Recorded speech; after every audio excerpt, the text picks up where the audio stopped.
as well. Okay. And Shelja, how scientists find that which place earthquake will come? So it is not as if they are able to predict that, okay, at this particular location, at this particular latitude and longitude, there will be an occurrence of an earthquake, but they are able to at least identify the regions where this earthquake is probable to happen. And how is that? Is by studying the rocks. So by studying the rocks, they get an idea about the amount of deformity that the rocks are undergoing. They know the stress handling capacity of the rocks, and they know that beyond a particular limit, as the rocks will deform, either they will try to get back into their shape, or there will be a crack or the breakage. In either of the case, there will be an earthquake. And also there is a concept which is referred to as, so this is just for your information, not very much required for your general studies, just listen to this particular concept. And that concept is about seismic gaps. So what do we understand by seismic gaps is basically, see, in let's suppose you consider the entirety of the portion of Himalayas. I'll show you with the help of the image as well. So let's consider the entirety of the portion of the Himalayas. Now we do know that there is significant amount of deformity right from the northwestern part to the northeastern part. The rocks will try to get into their original position, leading to earthquakes. But then upon looking at the past data, geologists, let's suppose they come upon a finding that in this particular region, even if there is a high probability of occurrence of earthquake, there has not been a massive earthquake which has occurred in the past 200 or 300 years. Means for the past 200 or 300 years, there has been deformation, but no earthquake has occurred. So that means this region is due for a massive earthquake. And that area which is experiencing a lack of seismicity as of now, that means in future there's a probability of very high magnitude earthquake, leading to the rocks coming back to their original position. That is referred to as a seismic gap. So for example, from Dehradun in Uttarakhand all the way till Kathmandu in Nepal, there does exist a seismic gap. Now, that is why, and scientists have known this, geologists have known this. That is why 2015, you had a massive earthquake in Kathmandu, which relieved some of the pressure. But it is expected that one such massive earthquake will come on the Uttarakhand side also in order to relieve that pressure. But the timing of it, the exact when of it, that is still very subjective. Okay, I hope that is clear. And seismicity, Shruti, is basically anything associated with earthquake movements. And yes, yes, Chavan, you should start answer writing immediately after that. Induced seismicity, Ujjwal, basically in the case of the dams, whenever you have the presence of a dam. Now, dams include many of them a large storage structure and a large concrete construction as well. So all that water which is stored along with the huge amount of concrete, that puts enough pressure to create various cracks upon which the rocks can end up sliding, creating an earthquake. Or also you can have the rocks getting deformed under the pressure. They will try to reform and gain their original shape, and that is where also you will have earthquakes. Sneha, the question is, plate tectonic theory is a resultant of the theories of continental drift, convection current, and seafloor spreading. Yes. So as we have already discussed, Sneha, that all the earlier theories that we have gone through, all those theories have contributed to some extent, and that has led us to understanding of the plate tectonics. For example, continental drift, that provided us evidences that the continents can move, isn't it? So that evidence of the movement of the continents indicated, now that helped us to formulate the plate tectonic about the movement of the plates. Then seafloor spreading helped us understand about the creation of a newer crust. That is something that we experience in the case of divergent plate. Convection current theory, that helped us explain about the transfer of heat from the interior to the surface, and that leads to the crustal movement overall. So how all of these lead to one or the other factor of plate tectonics. And then basically in this answer, what you have to do is you have to take out the concrete derivations or concrete conclusions from each of the theory, and then You have to link it to the details of the continental drift, that how this portion has been extracted from convection current, this portion has been extracted from seafloor spreading, and this portion has been extracted from the portion of continental drift. Okay. For your prelims, generally, Asha, the questions are asked from the plate tectonics theory. Rift Valley Satyapal is basically the kind of valley structure which is created due to tension. We will take a look into the formation of Rift Valley today. Okay. Plate tectonic theory, Sayed, was given by many of them, and you had Morgan, Parker, Wilson, all of them, Mackenzie, they were involved. Now, all of them, they submitted their papers individually. So it is not a brainchild of one individual, as you see in the case of seafloor spreading or continental drift or convection current. So that is why all of them have actually contributed. Okay, and Mayank, will we be seeing the topics like different cavities? So last time also I had asked you which cavity are you talking about, and there is no such large gap in the region of the mantle because it is filled. There is expected to be a certain gap between the outer and the inner core, but not in the region of the crust and the mantle. Okay. After that is good. How do scientists predict eruptions, volcanic eruptions? Again, by looking at the underground region. Okay. Big Bang Theory, the basics of it, you should be able to know, Praveen. That is relevant for your prelims, and that is something, again, you will be required to study in detail in science and tech. Is era or epochs important to learn? No, not so much. Just gain an idea about which era is referred to as the Hercynian age, Cambrian age, etc., and Ordovician age. That will be more than sufficient. And difference between love and rayleigh wave is the simple difference on how the ground ends up moving. In the love wave, the ground indicates a kind of a horizontal movement. In a rayleigh wave, they indicate a kind of a wave like pattern. Can a volcanic eruption be stopped? No. Okay. Mercantile scale. What is mercantile scale, Shiva? Are you talking about Mercalli scale? Mercalli scale is basically the scale which is used to identify or classify uh, the earthquake based upon the type of destruction which has occurred, amount of destruction which has occurred, whether the buildings have remained intact, whether the trees have actually shaken during an earthquake. That is your Mercalli scale. Kant, Laplace theories and nebular hypothesis not required for the exam. It is not being asked in the exam for the past decade and a half. That is why we have not discussed that. Okay. Discontinuity we have already covered, Mayank. Please look into the annotations of the previous PPT. Big Bang theory is the only theory out of all the various Kant, Laplace, Chamberlain, Jeffreys, all the theory that you come across. Big Bang theory is the only one relevant for your exam. And seafloor spreading. Seafloor spreading, first of all, understand that that theory had limitations and it was rejected. And how is it the mid-oceanic ridges? Basically, there is divergence. Because of the convection current, there is creation of a newer crust by volcanic eruption at the region of mid-oceanic ridges. And as the newer crust gets created, now the convection current will have a horizontal arm as well that will pull apart the land, and that is where newer crust will be created in the gaps in between. Yes, Gulam, you can do that. Okay. We'll come to that, Kavya, when we talk about the climatology. Ashay, I already told you that for your prelims, the plate tectonic theory is more important. Okay. Is it must to learn the rainfall, millimeter, and all numerous information of any area or river? Absolutely not, my dear friend. Absolutely not.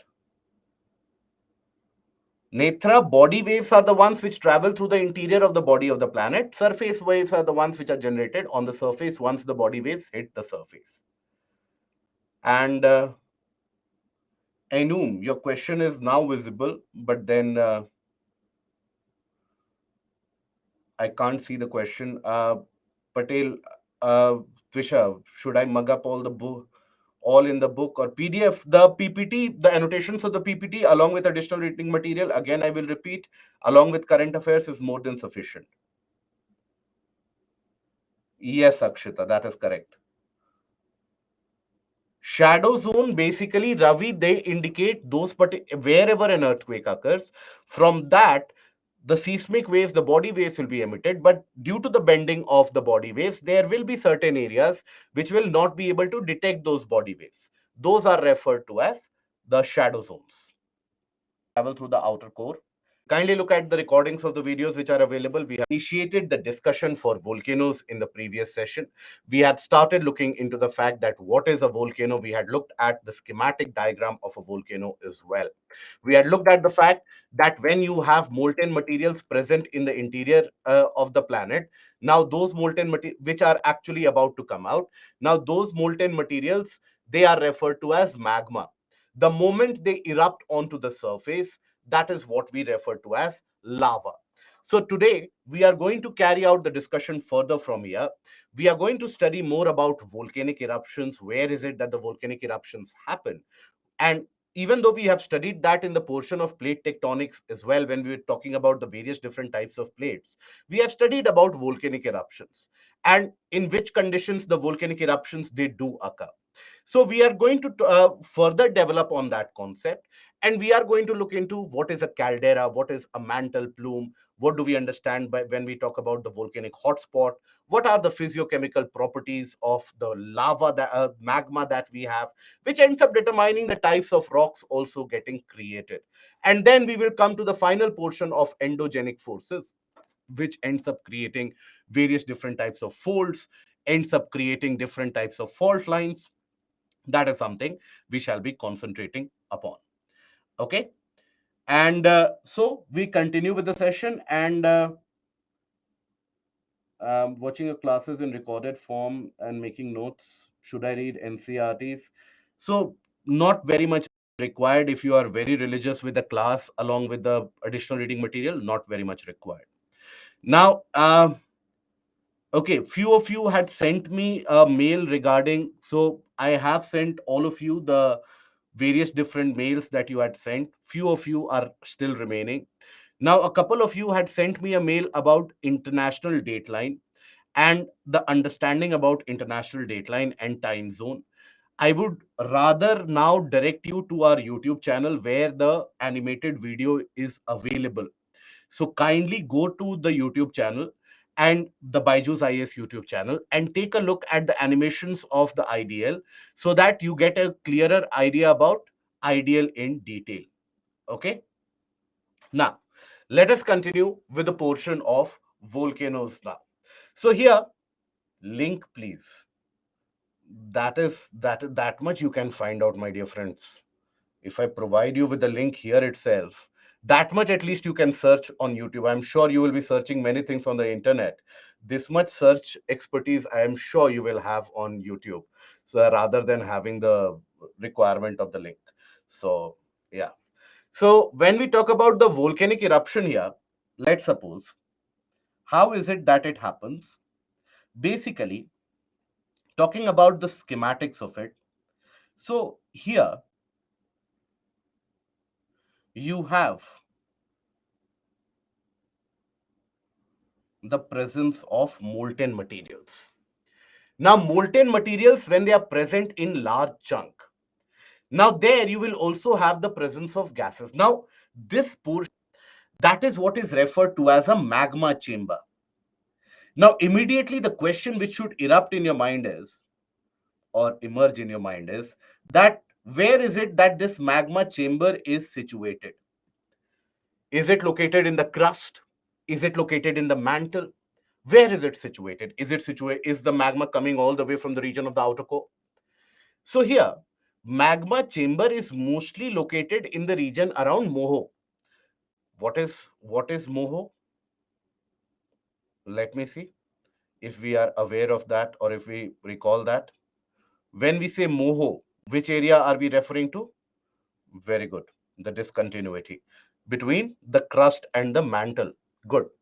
So basically, majority of the magma chamber that you will find will be in the vicinity of Moho discontinuity, either slightly below it at the Moho discontinuity or in the region of asthenosphere, some distance away from Moho. That is where all the molten materials they start to accumulate. Now, when the materials will melt, there will be the formation of various different gases as well. So, in this magma chamber, you will have the presence of molten materials plus gases.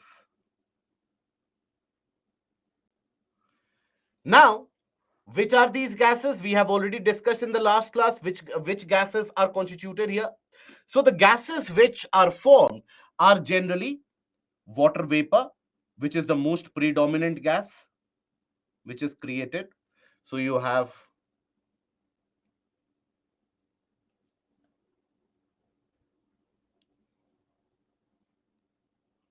water vapor, then you have sulfur dioxide, carbon dioxide, right? Carbon monoxide. So these are hydrogen. These are few of the gases which are released, and water vapor is the most predominant, the most dominant gas which basically is emitted. Okay. Now, here the portion basically from where and the channel or the pipe like portion from where the molten materials will try to escape or they do come out, that is also what is referred to as the volcanic vent.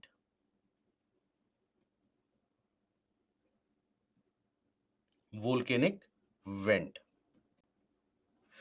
Now here what do you observe is that all these molten materials, they keep on getting heated up, and thereby the gases, they provide them with the pressure. Now, the pressure provided by gases is very, very important to pull the molten materials up. Otherwise, also, molten materials, when they are in a liquid state, liquid is lighter than the solid and it is hot as well. It will try to rise up. But if the crustal portion, if the portion of the upper mantle, etc., if that is very hard, then the molten materials won't be able to come through. It is the pressure provided by the gases which helps them break through the surface. Now, in cases where, let's suppose, the gases are not present, you only have the presence of molten materials. Many of the times, you will observe that the materials, they try to come to the surface, but they are unable to break through the surface, because to break through these rocks, you require huge amount of pressure. So that is where the molten materials, rather than coming out, they will start solidifying here itself. They will spread out here in certain sections, and they will solidify in larger chunks, for example, like this, and so on. So it ends up forming intrusive rock formations, the intrusive igneous rock formations that will be created in the process. Okay. So that is where the presence of gases is a must. It is these gases which allows the materials to come up, spread on the surface. It can end up forming a conical mountain by the accumulated materials. And once it comes on the surface, those molten materials on the surface, they are referred to as lava. Okay. Then they solidify to form the extrusive igneous rocks in general. Now, all these volcanoes, all the various different volcanoes across the planet, you have evidences of volcanic eruptions going back millennia, right? Going back hundreds of thousands of years. Now, all the volcanic eruptions, they don't happen at the same frequency.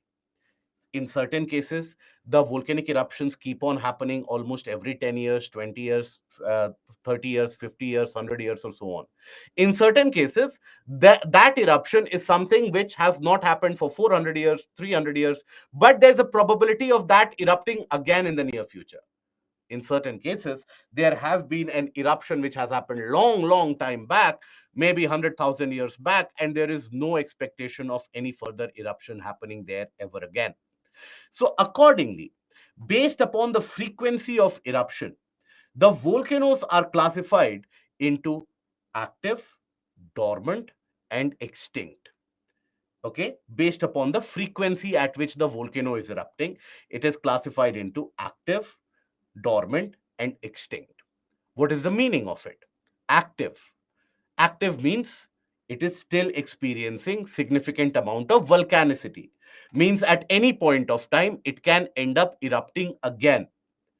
Then when we say dormant, dormant means it indicates something which is resting, which is not very active, right? Dormant is used in that parlance in the English communication skill, that you have something which has attained dormancy, means it is not very active anymore.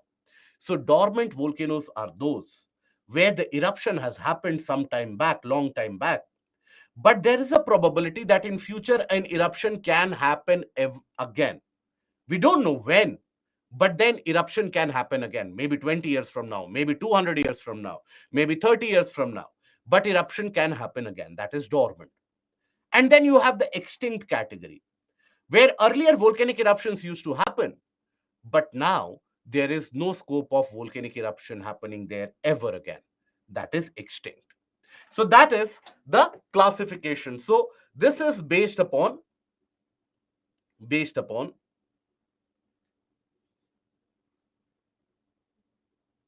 the frequency of eruption. Now, as you can see in the image, when we talk about the active volcanic eruption, now there the magma chamber will always represent a kind of a filled up format, where the magma chamber is also filled up. There are presence of large amount of gases as well. So there is always a chance of fresh eruption. So example, you can take many of the examples for active.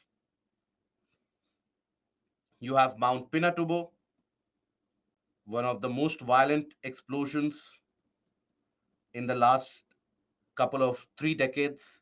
Where is Mount Pinatubo situated? Let me see if we have an idea. Where is it that we have the location of Mount Pinatubo? Very good, Manikandan. It is in Philippines. Okay, that is in Philippines. Now in India, you have only one active volcano, and that is Barren Islands. That is situated in Andaman Nicobar.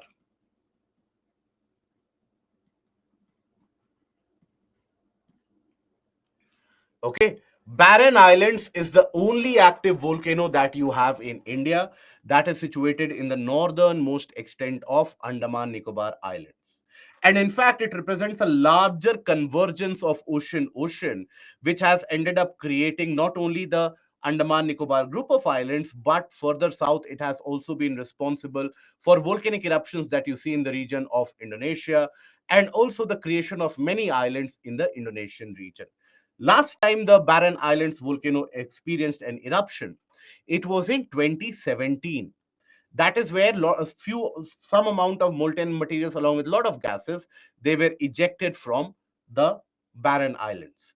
Now UPSC asked this question in 2018 prelims, where in one of the statements UPSC framed the statement as the last time the Barren Islands erupted was in 1991 and has not erupted ever since, which again tells you that anything relevant with the portion of current affairs, you can expect a question of static portion associated with that current affairs.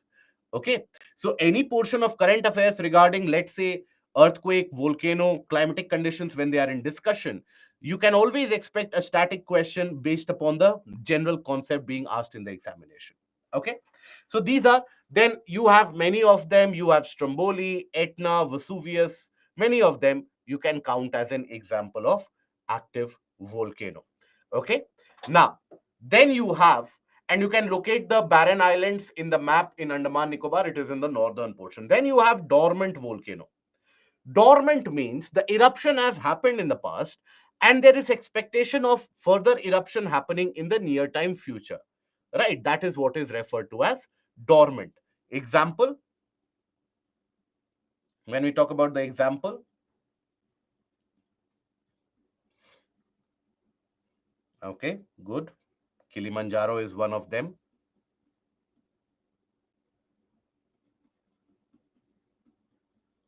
Mount Kilimanjaro basically has got three different volcanic peaks in that region. Out of those, One peak is considered to be extinct in the sense that there is no further volcanic activity which is expected out of that region. But one of them is where the volcanic activity is something which is expected in the future. Okay. How many of us we don't understand the English meaning of dormant? Dormant means something which is not very active. That is dormant. Okay. Now, then you have Mount Vesuvius.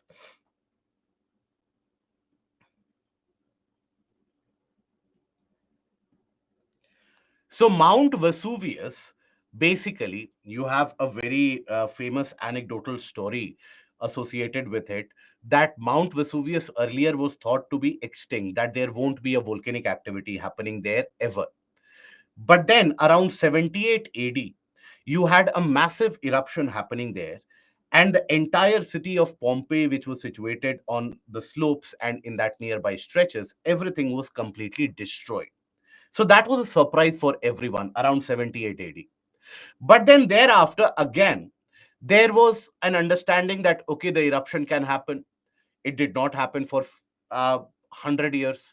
There was always an expectation that eruption can happen. It did not happen for 500 years in the case of Vesuvius. It did not happen for 1,000 years. So people thought that Vesuvius will never erupt again. But again, in the 1500s, Vesuvius exhibited another eruption, consuming again another settlement which had happened to occur around its sloping region. So that is where the dormant ones, they can erupt after maybe 500 years, maybe 700 years, maybe 1,000 years. They can always indicate a kind of an eruption. Similarly, you have Krakatau.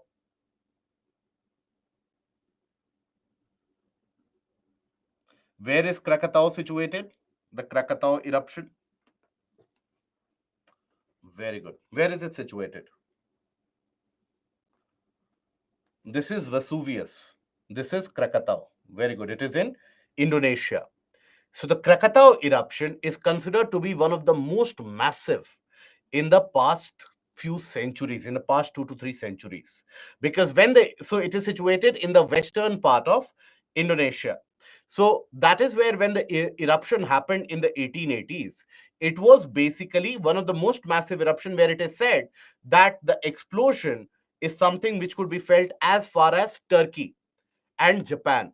So understand where is Indonesia, understand where is Turkey, and where is Japan.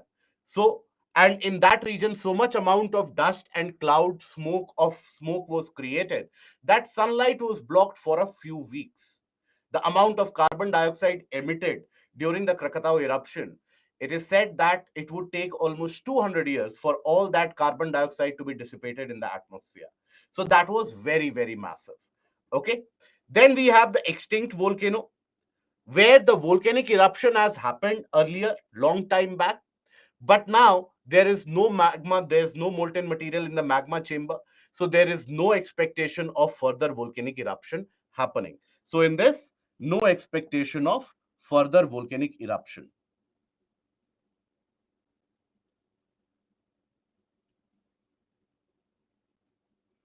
No further volcanic eruption expected. Example,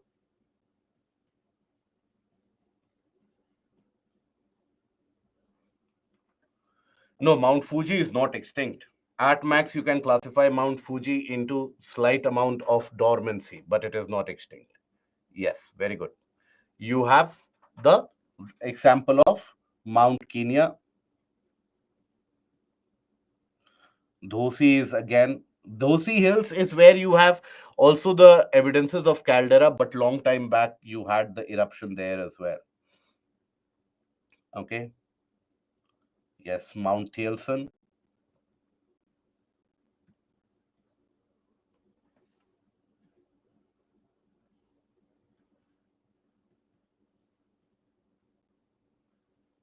That is in United States.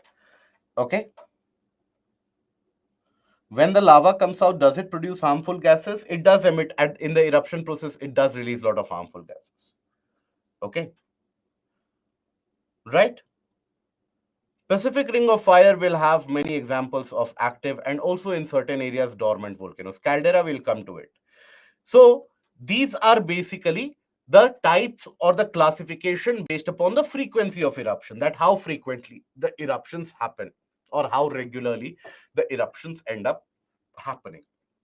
Now, here, if you have a query that when is it that we consider it as an active one, when is it that we consider it as a dormant one? So if the eruption, let's say, has been happening very frequently, has been happening every 100 years, there is an eruption, every 50 to 100 years, there is an eruption, or 30, 20 years, there's an eruption, you consider it as an active one. If there are large gaps in between eruptions, 200, 300 years of gap between the eruptions, you can consider it as a dormant one. If there has been no eruption happening for the past 500 years or more, 600 years, 700 years or more, 1000 years or more, that is when you consider it as dormant. And this is also understood by analyzing the portion of the magma chamber, where the magma chamber, the amount of molten materials that it has, the amount of gases that it has, that is a key determining factor of whether the eruption will happen again or not. So if the magma chamber is completely solidified, there won't be a future eruption happening in any time near future. So that will be extinct. Now, how do we get to know whether the magma chamber consists of molten materials, gases, or whether the magma chamber consists of only the solidified portion? How is it that we get to know? Apply your logic. Very good, Yuvraj. Let me see if anyone else can get it. How do we get to know whether you have molten materials in the magma chamber, gases in the magma chamber, or it is solidified? Vishnu, correct. Adnan and Purna, very good. Likhani, correct. Zenat, Mahender, and Prem, correct. So it is by studying the seismic waves, and Afsha, correct. It is by studying the seismic waves that are generated. The seismic waves, they will travel throughout the planet. Even if it is an earthquake occurring somewhere in Alaska, the seismic waves will travel through the planet. And it is by measuring of those seismic waves where we analyze where is it that the solid portions have been encountered, where is it that liquid portions have been encountered, and where is it that the gaseous portions have been encountered. So that is how we come to a conclusion, okay, by studying the seismic waves. Now, then we come over to the schematic representation. So schematic representation of a volcano overall, it, you have to understand that it is not as if there is a mountain. Many of the candidates, they have that kind of a misconception, because, and I don't blame them, because right from the childhood days, whenever anybody sees a kind of a volcanic eruption, or whenever anybody is shown an image of a volcanic eruption, it is like a mountain or a hill on that eruption is happening. So many of the candidates have a preconceived notion that volcanoes will erupt only in the case of a mountain, but that is not so. Volcanoes, in fact, they rarely erupt amongst the region of the mountains. It is that the eruptions will end up creating mountainous format. How? So once the molten materials are thrown up with a significant amount of pressure, and the pressure is huge. Okay, many of the times at the time when the eruption is happening, when the molten materials, they are trying to come up, 2 to 3 days prior to the main eruption, in many of the cases, the region starts shaking, the region starts experiencing minor earthquakes, series of minor earthquakes. So whenever there are such series of minor earthquakes happening around the region of Pacific, particularly in the region around, let's say, New Zealand, Tonga, in southwestern Pacific, in the region of Indonesia, in the region of Mediterranean, where you have the Stromboli, Etna, Vesuvius, the entire chain which is there. Now, in all those, you will find that the surface that starts to shake. Now, which tells us that there is huge amount of pressure that the gases and the molten materials, they are creating to break the surface. Eventually, they will break through the surface. And that is when the molten materials, they are thrown up into the air. Now, when they are thrown up into the air, they will fall down immediately in the vicinity. They keep on accumulating, and that is how you have the conical shape which is attained. So volcanic eruptions, they end up creating a conical shape eventually by accumulation of materials.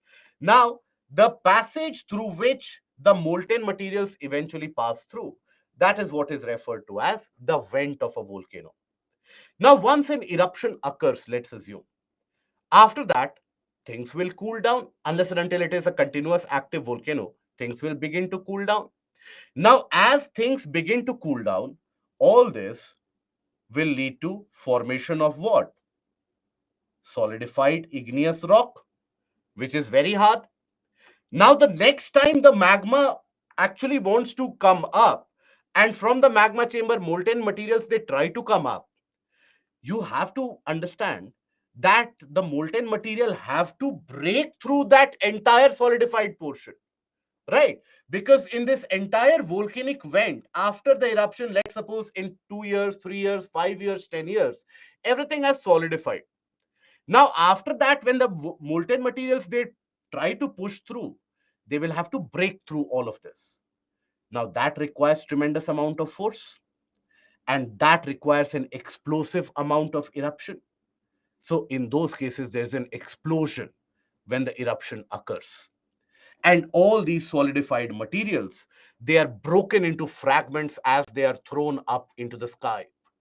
That is why, if you look at the videos of a uh, volcanic eruption which has erupted after a long period of time, you'll find that the smoke is absolutely black, and there is significant amount of dark materials, dark chunks of solids which are thrown up into the air and then which are distributed and they are thrown up larger distances. It is a solidified portion. Now, once that solidified portion is removed, then the molten materials they start coming out endlessly. So that is the process of eruption. Now, many of the times it also happens that the material has gotten solidified so significantly that fresh eruptions can't happen in that area, because removing all that solidified portion is simply impossible. So that is where you will observe that the molten materials they spread themselves in between the layer of the rocks, they spread themselves in between the various formations, and they solidify there itself.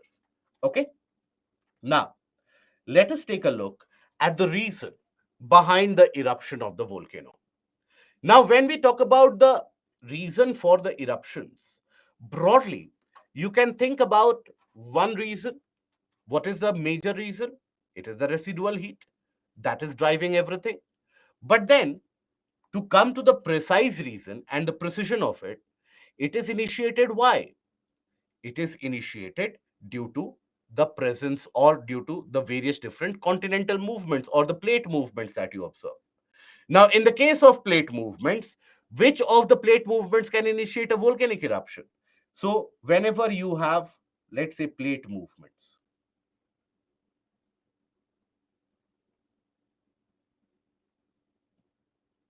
let's suppose. Now, these plate movements, in the case of convergence,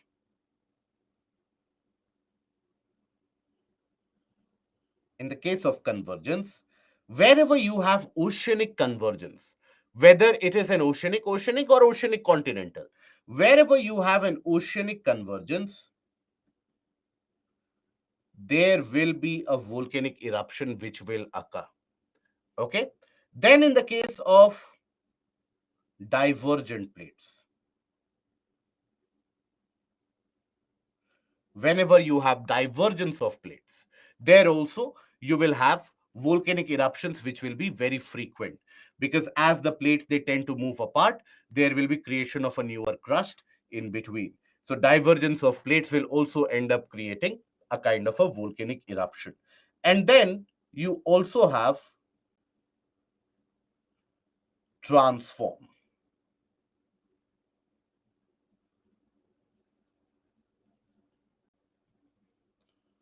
Very rare occurrence.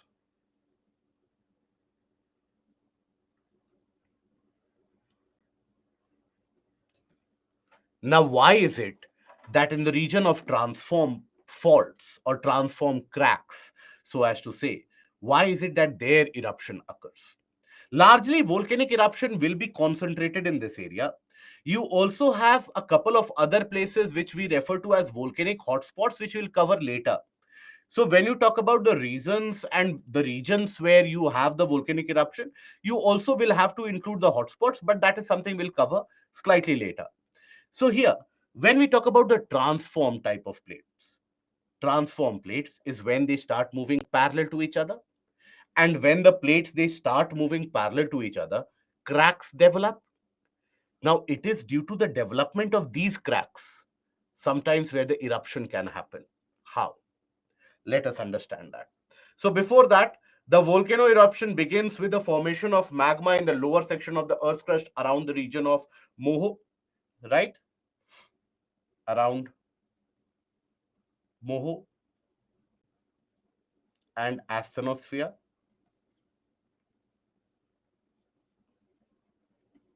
Then, with pressure, magma travels upwards with tremendous force, hitting solid rocks and other material, and creates a new passage to the Earth's surface. Once it reaches the air, it is referred to as lava. Now, here, how is it that sometimes, in very rare cases, the occurrence of large and deep cracks, how do they initiate a volcanic eruption? So, for that, you have to understand what is Moho. Moho is the Morovicic discontinuity that we have covered in the earlier session. So kindly refer to that. So here, that is the place between the mantle and the crust, that discontinuity. Plug, volcanic plug that you see here, in this case, that is the solidified rock that you have in the case of the vent. That is what is referred to as a plug. What is a plug? When you fill a hole, that is what I have plugged the hole, isn't it? That is how it is used. So that is basically when you have the rock solidifying in that region. So here, when we have the eruption of volcanoes due to development of cracks, that is a very rare case though.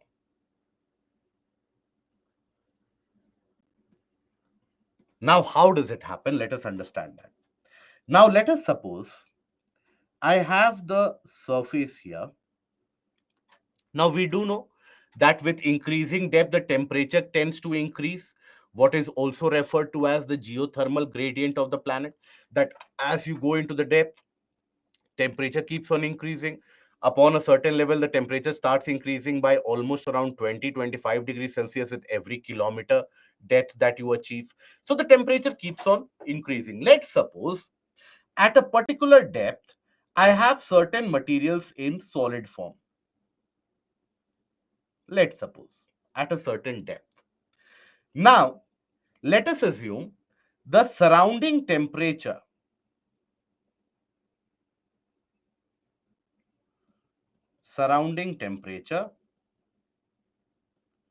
let's assume is somewhere around 600 degrees Celsius. Okay. Now, here, melting point of the material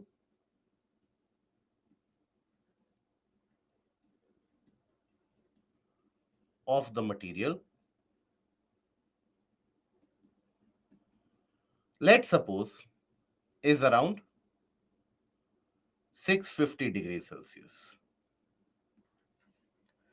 So if the melting point is 650 and the surrounding temperature is around 600, this will exist in solid or liquid. Let me see if we are alive or not. Solid, good. That means we are awake. A few of you have said liquid as well. Okay. So it will be in solid because the surrounding temperature is not as high, right? Now, here there is a pressure which is acting on this particular material due to the kilometers thick rocks which are present. There's going to be a tremendous pressure which is going to be observed, high amount of pressure which is going to be observed. Now let's suppose due to some event or the other, let's assume there is a development of a crack.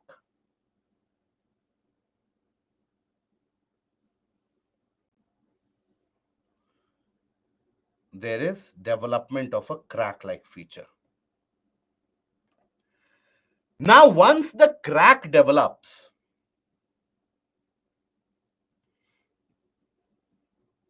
meant of a crack or a fault.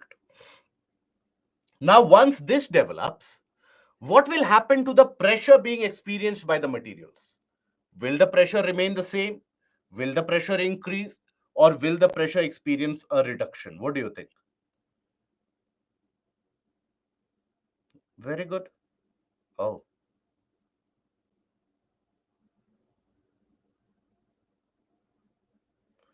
any of us, all those who have said that the pressure will increase, any of us, if you can volunteer to enlighten all of us that how the pressure is supposed to increase that there?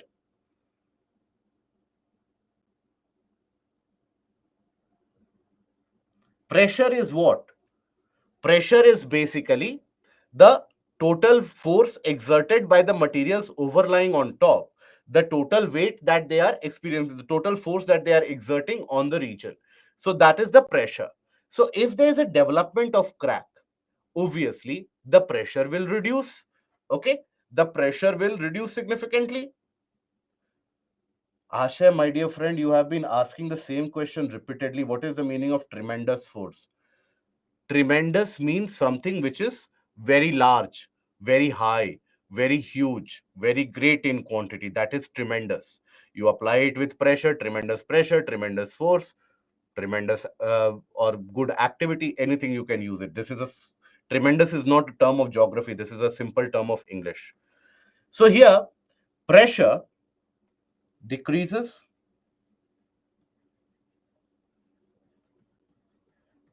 in case you are unable to visualize what is pressure. So think about it. Let's suppose I keep any of these. Let's assume I keep this particular bottle. Now this will exert some pressure on my hand. Significant amount of pressure will be exerted on my hand, isn't it? So keep anything on your hand. Your hand will experience a pressure. Now if let's suppose this bottle develops a crack, the amount of weight that my hand is experiencing, that will reduce or not? Easily it will reduce. So that is where the pressure reduces. Now, with the reduction of pressure, why the pressure has reduced? Because there is a crack developed. So the weight will be not experienced to the same extent. Now, once the pressure reduces, what happens to the melting point of materials if you reduce the pressure of that region? What do you think? What happens to the melting point of any state of matter once you reduce the pressure? Very good.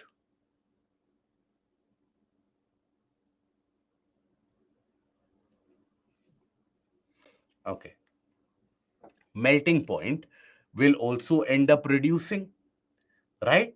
Melting point reducing means it will easily then liquefy even at lower temperature. Remember the discussion that we had with the aspect of the solid core, where we discussed that the inner core is solid because the pressure is so high that it cannot melt. So if you reduce the pressure, it will readily melt, isn't it? So with the reduction of pressure, there is reduction of melting point of melting point. Now, here the surrounding temperature was 600 degrees Celsius. Let's assume the reduced melting point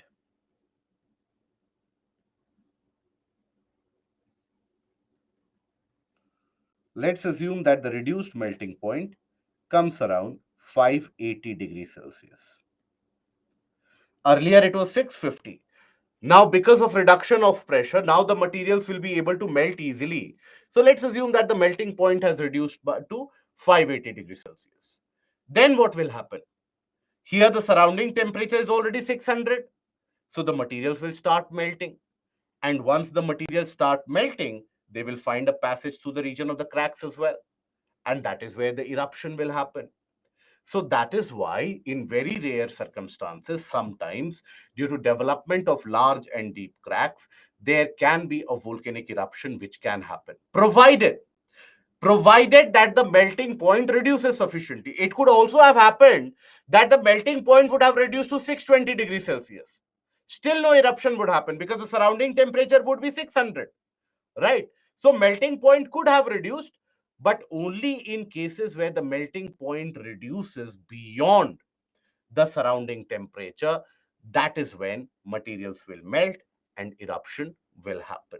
Okay, so development of a crack or a fault, that leads to reduction in pressure, that leads to reduction in melting point. Now, if the reduced melting point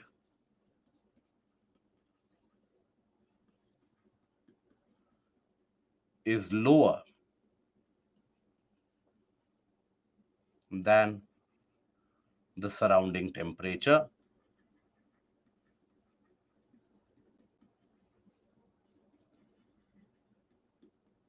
materials will melt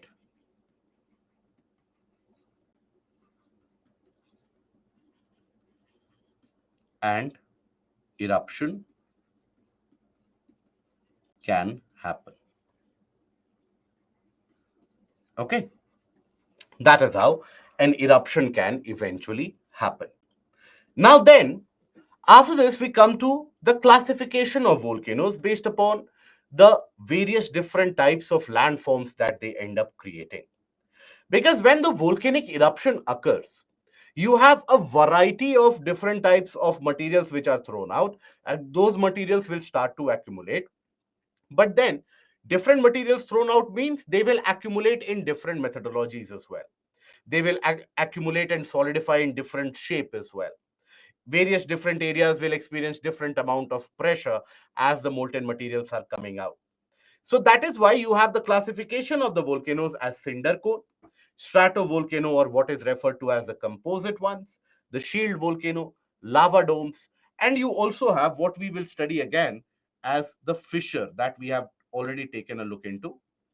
That is your fissure volcanoes. You also have calderas. That is something we will study later.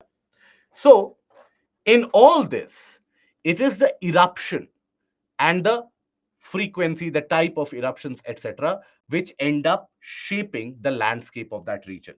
And it is based on that landform which is created that you have this classification. Cinder cone. Anywhere that you find the term cinder, that is always associated with fire, isn't it? Anywhere that you find the usage of the term cinder, it means fire. So, cinder cone eruption is a kind of eruption which doesn't create very high mountainous landforms. It will lead to the exit of molten materials.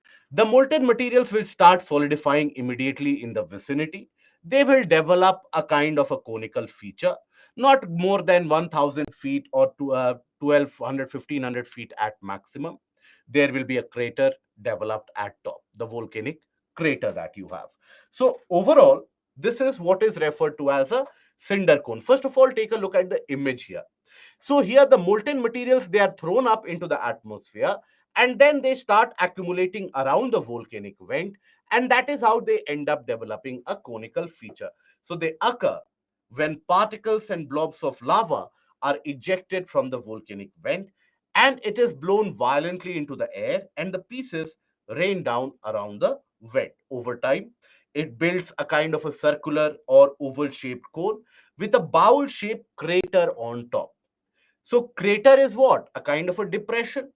So why is there a crater which develops here? That crater is developed because consistently the molten materials are thrown up and they will solidify surround in the surrounding areas. So in the crater region, you will still find the presence of solidified materials. In many of the cases, molten materials will be accumulated in the crater itself before they start to solidify. So they rarely grow to a size of 1000 feet and more. Their size is generally less. Crater is a kind of a depression. Any depression that you have, when you take a look at the moon, You find many craters there. Upon the detailed look of the moon, you find many craters. What are craters? Craters are depressions which are present. Okay. Now, then we have what is referred to as composite volcanoes or stratovolcanoes, and these are some of the largest volcanic landforms that you will come across, where the height is going to be quite significant. Now, they are referred to as stratovolcanoes. The term is derived from the word strata. Strata means formation of layers. So here, the volcano that you will find, the landform that you will be very extensive because you will have the layering, right? You have a significant layering. So the size becomes very large. Yes, all the volcanoes will have a crater, or all the volcanic eruptions will have a crater. So size is very large. Why? Because of layer wise formation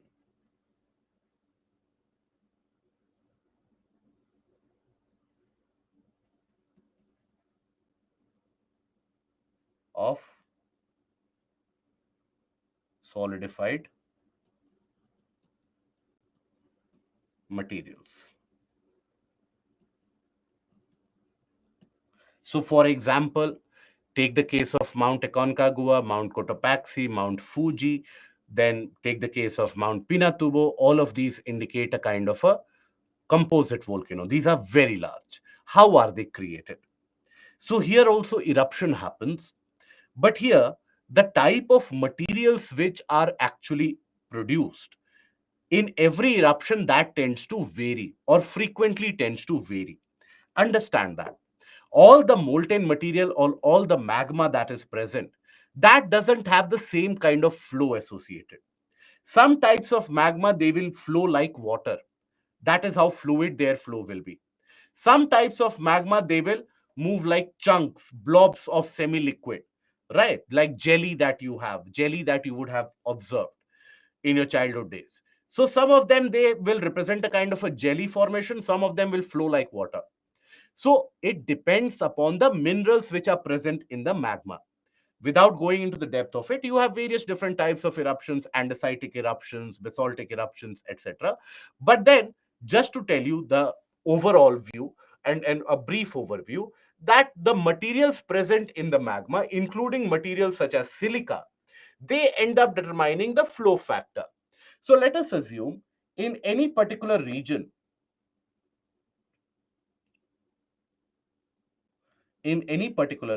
initially there is through the magma chamber. Let's suppose this is a magma chamber. Initially, you have, let's say, a kind of a jelly, viscous, as it is referred to, viscous magma which comes out. Viscosity refers to the ability of any fluid to flow. If a fluid is able to flow easily, it is referred to as non-viscous, or viscosity is low. For example, if you have a jar of honey, if you have a jar of water, you start pouring both of them at the same time. Both of them will take different times to empty the jar. Water will be emptied much quickly because water will have a flow, whereas honey will have a slower flow in general. So, when you have, let's suppose, a viscous material which is thrown out, now that viscous material, let's suppose it exits here with a significant pressure, and then it starts depositing, and it deposits here around the vent. In between, it will have the crater and volcanic vent and so on. Now, after that, during this eruption, when it is happening, there will be huge amount of ash also, volcanic ash. Volcanic ash consists of various different types of elements. Now, that volcanic ash, whenever there's an eruption, that volcanic ash can travel for many kilometers carried by the wind, but overall it will get deposited. So, that volcanic ash gets deposited in the surroundings. Let us represent volcanic ash by a different coloration. Let's use black if that is visible. Let me know if it is visible. Is it visible? No? Okay.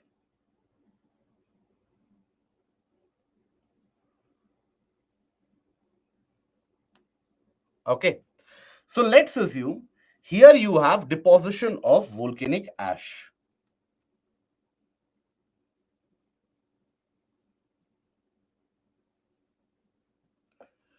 Now, by the way, just to give you some amount of trivial information associated, now this whenever the volcanic eruption occurs, this volcanic ash that travels a large distance and that gets deposited in many of the areas, so it immediately reduces the visibility. And when it starts getting deposited on the leaves of the plants, that is where it is able to close down all the pores of the leaves, and that is where photosynthesis and air and gaseous exchange that is inhibited and the plants will die. Having said that, if that volcanic ash is applied in very micro quantities, very very small quantities into the soil fertility increases. Why? Because this ash will consist of many different minerals. So if applied in very small quantity, it can also always lead to an increase in soil fertility in the long run. Okay.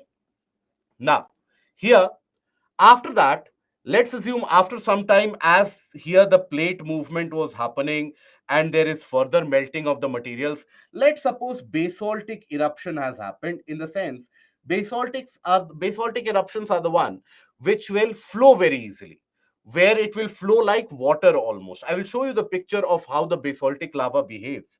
Let's suppose there's a basaltic eruption. So it erupts, flows very easily, gets deposited on top.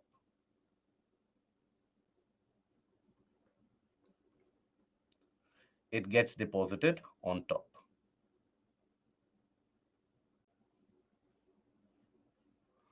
Right. Then suppose again after few years, few hundred years, few, let's say 500 years, 700 years, there is another eruption, massive eruption, which again releases a kind of a viscous material. And that viscous material again gets deposited.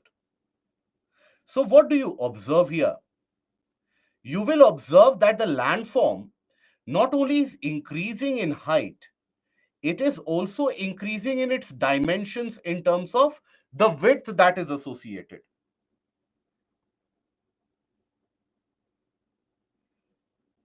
Right. Its dimension is increasing quite significantly.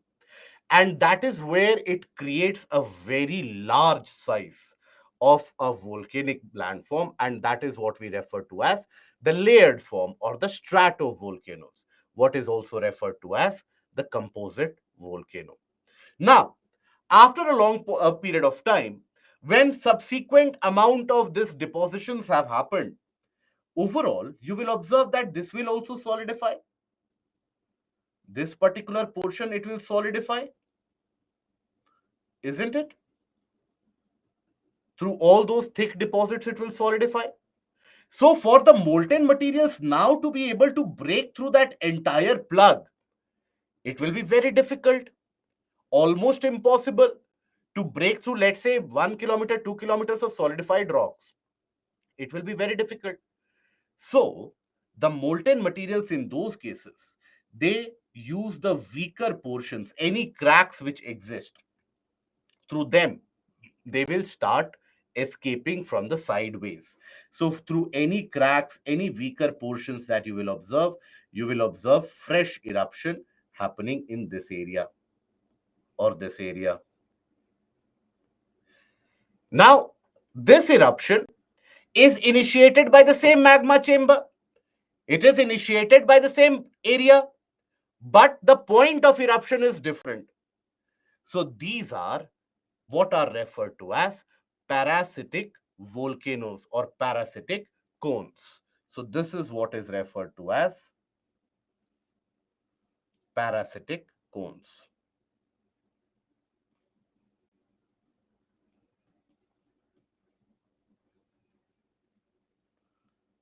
Because they are fed by the same magma chamber, but they have a different point of ejection. Hence the name parasitic cones overall. Example of this. Take the case of Mount Shasta.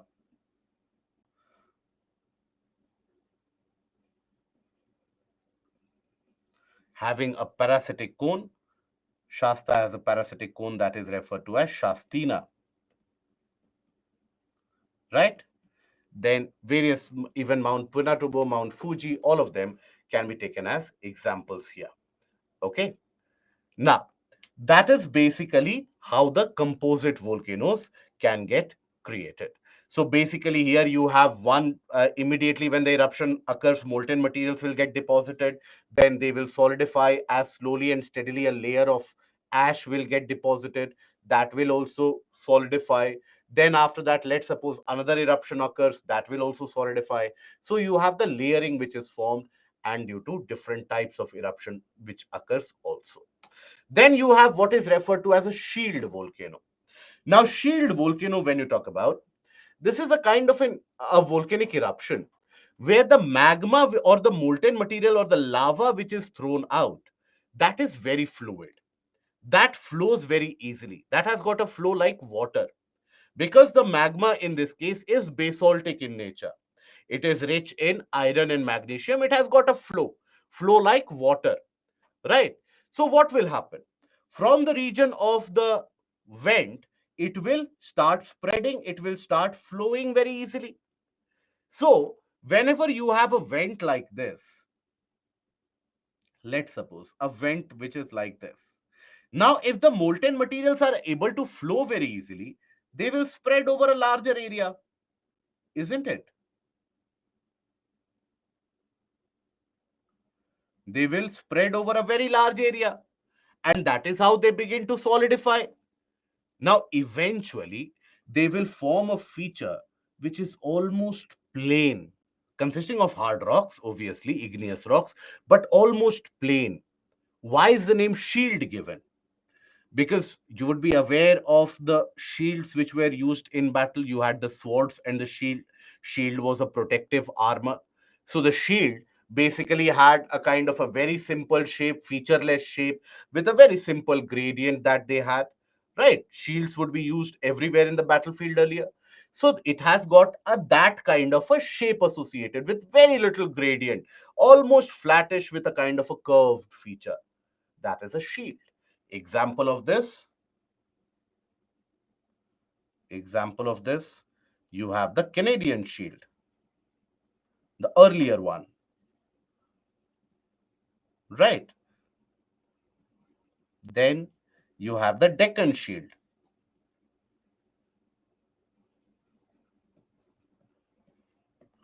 Presently, if you observe the kind of eruption which is being noted and which is being experienced in the region of Hawaii, now, the Hawaii eruption in general represents this kind of, because in Hawaii also you have that creation of a large shield, and because it is a basaltic lava which is coming out.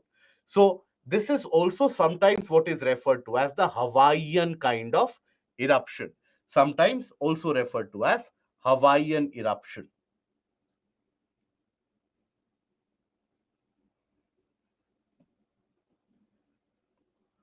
Eruption.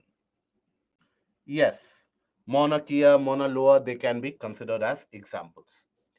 Now, here, in the case of the shield, the formation is something which happens due to the fluidic lava. Fluidic lava spreads over. And here, which kind of lava spreads over? You have basaltic lava. Now, think about it. You have a kind of a magma which flows very easily. So, for the exit or the eruption of those materials, will you need an explosive eruption, or can a non explosive eruption also lead to the exit of these materials which can flow easily? What do you think? The eruption in this case, will it be explosive? Will it be non explosive?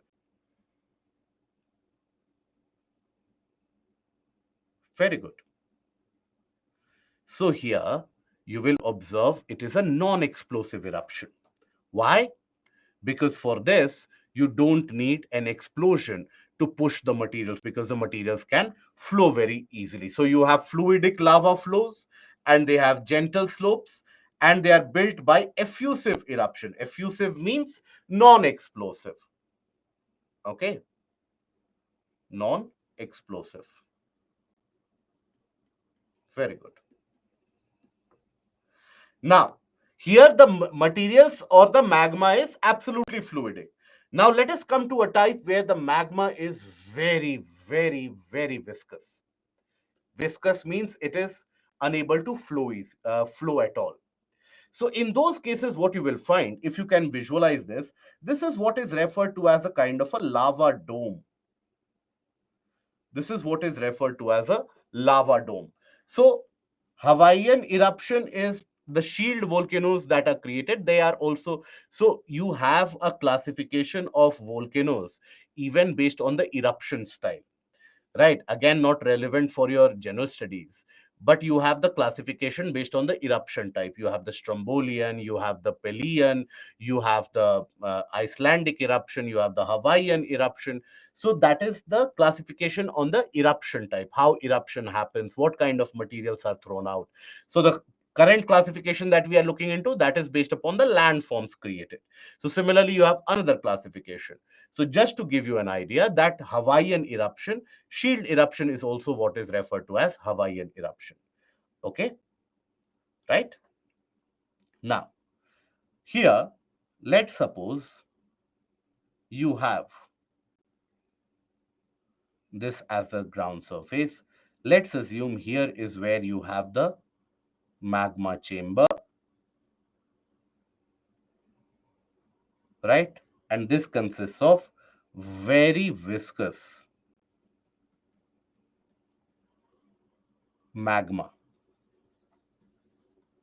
Very viscous means unable to flow at all, like a jelly of sorts. Now, this magma, it will emerge and it will start solidifying here itself. It doesn't have neither got enough uh, kind of explosive power to fly up into the sky and settle down around it. It simply starts accumulating around. So this creates solidified dome shaped structure.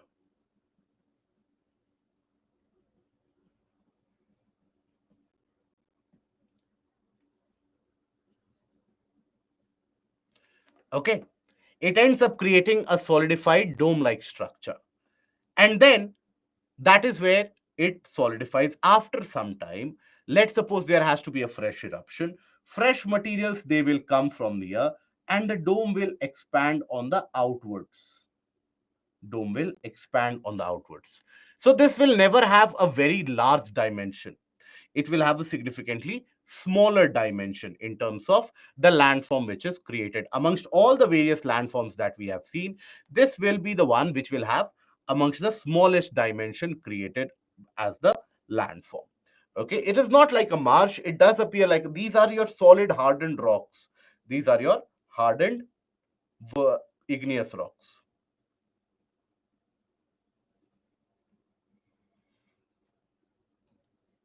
Okay, so that is your lava dome. Now, let us come across the interesting one, and that is a fissure. Fissure volcano. What is the meaning of fissure? Fissure ends up representing a large crack. So sometimes, due to the conditions of a transform movement or conditions of a divergence of plate, where the plates are simply moving apart, where the crust is getting broken and newer crust is created, very, very large cracks are created on the Earth's surface. And through these cracks, molten materials, they start coming out and they spread out. Now, when this kind of eruption happens, again, use your brain. Will it be an explosive eruption or a non-explosive eruption? What does the logic tell you?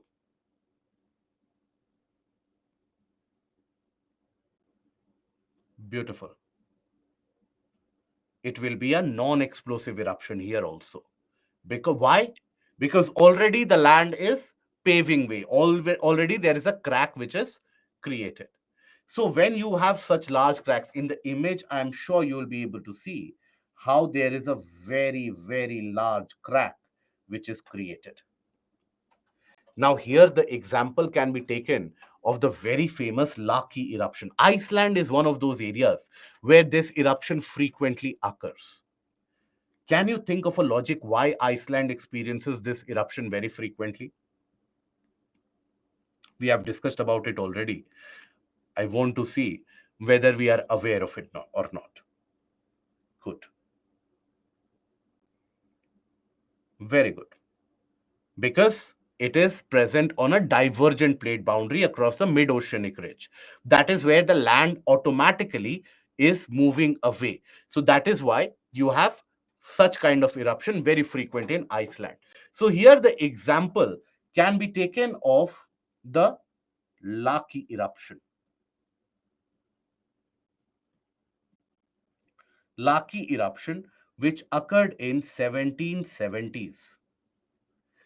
Now, in that eruption, it is said that a crack around 37 kilometers opened up across the surface. 37 kilometers long crack. Imagine the diameter of the city that you are living in. In many of the cases, it would be lesser than 37 kilometers. So that long a crack developed. And molten materials, they start exiting. It is estimated that close to around 96,000 to 1 lakh kilometer cube. Understand, 1 lakh kilometer cube, how much that is. That much amount of molten materials were ejected by the lower portions of the planet into the Earth's crust and above the surface during that Laki eruption. It continued for consecutive years altogether. So that is what is a fissure eruption. Laki is in Iceland. This is in Iceland. Okay. So this crack will develop. Why? Because of divergence of plates, because of transform movement of plates anywhere, this crack can develop. So you have two examples of them. One is Laki eruption, another is Trevera eruption. This happens around the region of New Zealand. That is where the Trevera eruption is observed. So observe here that you have the opening up of a large crack and you have molten materials which spread over. So these volcanoes are formed due to the slow upwelling of low viscous, which is fluidic. Low viscous means fluidic magma along a long fracture and fissure. The resultant lava is spread over a large region of the ground surface. This is what is also referred to as Icelandic type of eruption. Where? Why? Because it is experienced mostly in the region of Iceland. Okay. So we have seen what is a cinder cone. Cinder cone is a simple eruption where it accumulates around the region itself, around the vent itself, largely consisting of a kind of a viscous lava.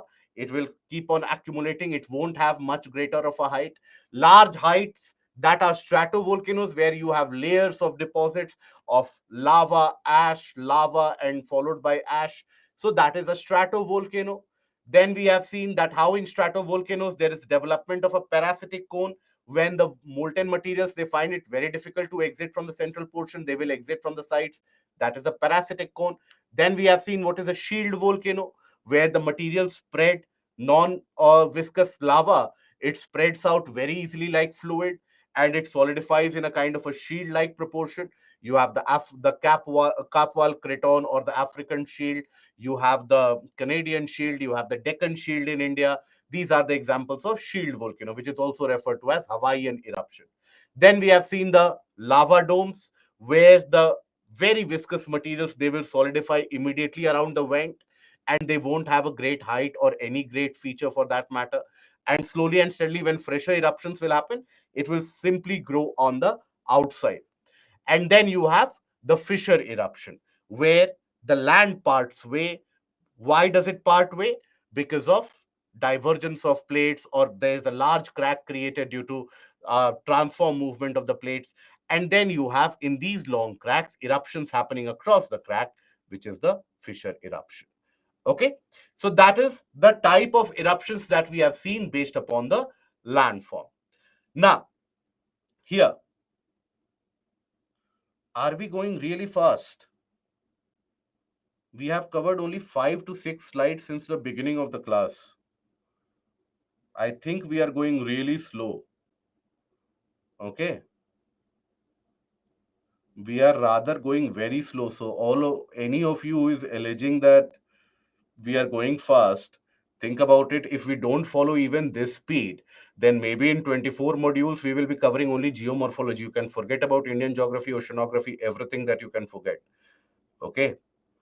So anybody who feels that we are going fast, please point out. If I find that a significant chunk of you indicate we are going fast, we will slow bind further. But I think we are going typically slower. Right. Janvi, example of fissure volcano we have seen. This is the Laki eruption of Iceland, Travera eruption in the case of New Zealand. These are examples of the fissure volcanoes.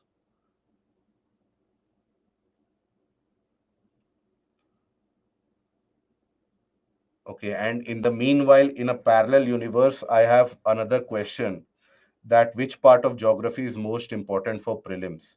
Let us first of all cover geography, my dear friend.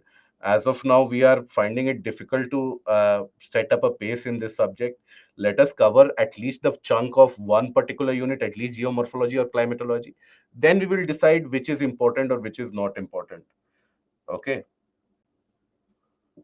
Example of composite volcanoes. Composite volcanoes are examples. You can have the case of Mount Shasta, Mount Rainier, Mount Hood, Mount Fuji, Mount Kilimanjaro. All of these are your examples of composite volcano. Travera, I have said multiple times. New Zealand. Okay, do you guys want a greater amount of written text in the PPT? I will put that in if you want. Is it that once you are not finding the portions which are written, you are finding it, you are basically feeling uncomfortable? Okay. So you need written text in the PPT. Okay. So that you can close your eyes, and after that, you can simply rectify the written text. I'll do one thing. From the next portion, we are basically going to increase the amount of written text, and I hope that nobody gets uncomfortable and nobody has a complaint that the faculty is simply reading through the PPT. I will put in the as much amount of written text as possible. A cinder cone. Okay, what is cinder? Cinder cone is base. What is? How many of us we have no clue what is the meaning of cinder? I think majority of us who are finding it difficult, we are finding it difficult because we don't know what is the meaning of cinder. What is the meaning of cinder? Okay. Cinder is basically anything associated with fire. That is where cinder is used. Incendiary remarks. You would have studied in the Supreme Court judgments as well that incendiary remarks. What is the meaning of incendiary? Something which can spark a fire. So, cinder is associated with fire. And when we talk about cinder cone, and everybody listen to this, I don't want you to raise this question again because I did not take your name. So, when we talk about cinder cone, in the case of cinder cone, you will observe that there is an eruption which happens, and the materials they settle down around the volcanic vent, but they don't gain enough amount of height.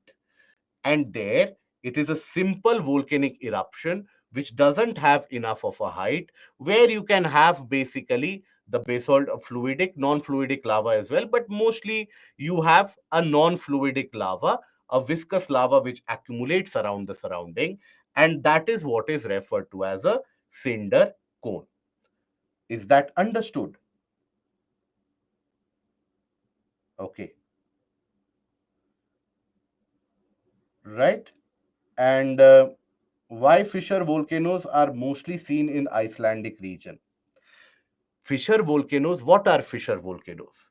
When a large crack will develop, whenever you have a large crack which will develop, that is something which is going to initiate a kind of exit of materials throughout the crack. like you see in the image. Now, Iceland is situated on the mid-oceanic ridge, where you have already the divergence of the plates which is experienced. That is where Iceland is situated. So that is where you will observe majority of this fissure volcano happening. You will also observe fissure volcano very prominently across the entirety of the mid-oceanic ridge. Is volcano found in sea areas? Yes.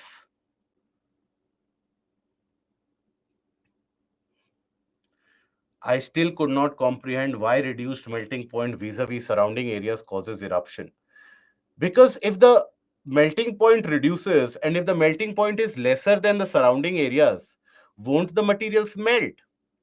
The materials will melt. And for volcanic eruption, what do you need? Don't you need the basic requirement or the basic component of a volcanic eruption is what?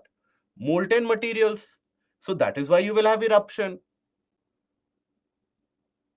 Okay, see Lakshmi, you are asking a question. First of all, you asked a question: is volcano found in sea area? Is volcano now your next question is volcano found in desert area? So if you have that kind of a question, frame it in the same one, that is volcanic, can it be found in water, can it be found in volcanic eruption can happen anywhere. Anywhere it can happen, depending if the present or if the circumstances are ideal or not. Volcanic eruption does not depend on whether the outside material is a desert, or whether you have grown crops there, or whether there are people living there. Volcanic eruption doesn't have a mind of its own. It only looks at where there is a crack, where if there is availability of molten material, it will erupt, it will emerge. Okay. About mid-oceanic ridge, kindly look at the recordings. It is available in detail, the discussion. Why Indian subcontinent don't have any volcano except Andaman? Why? You tell me. In India, in the case of Indian continent, do we have the continental convergence or not? So in that case, in the case of continental convergence, do we have a volcanic eruption? Let me know. We don't have. We have looked at the reason as well. I have written in the PPT itself. Okay.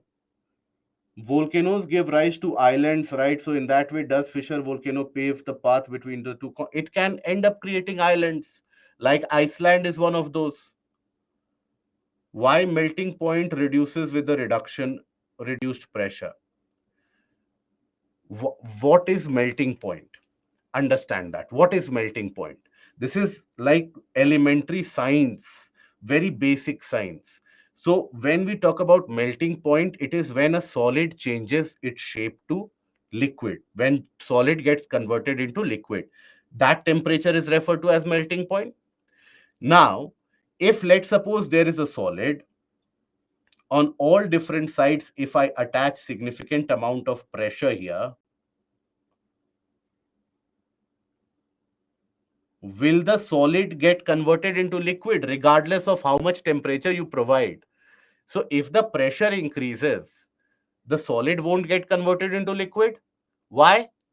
Because for getting converted into liquid, you need expansion in volume. Here you are not allowing any expansion in volume. So the solid will remain as it is, regardless of how much temperature that you attain. That is why the inner core is in solid state.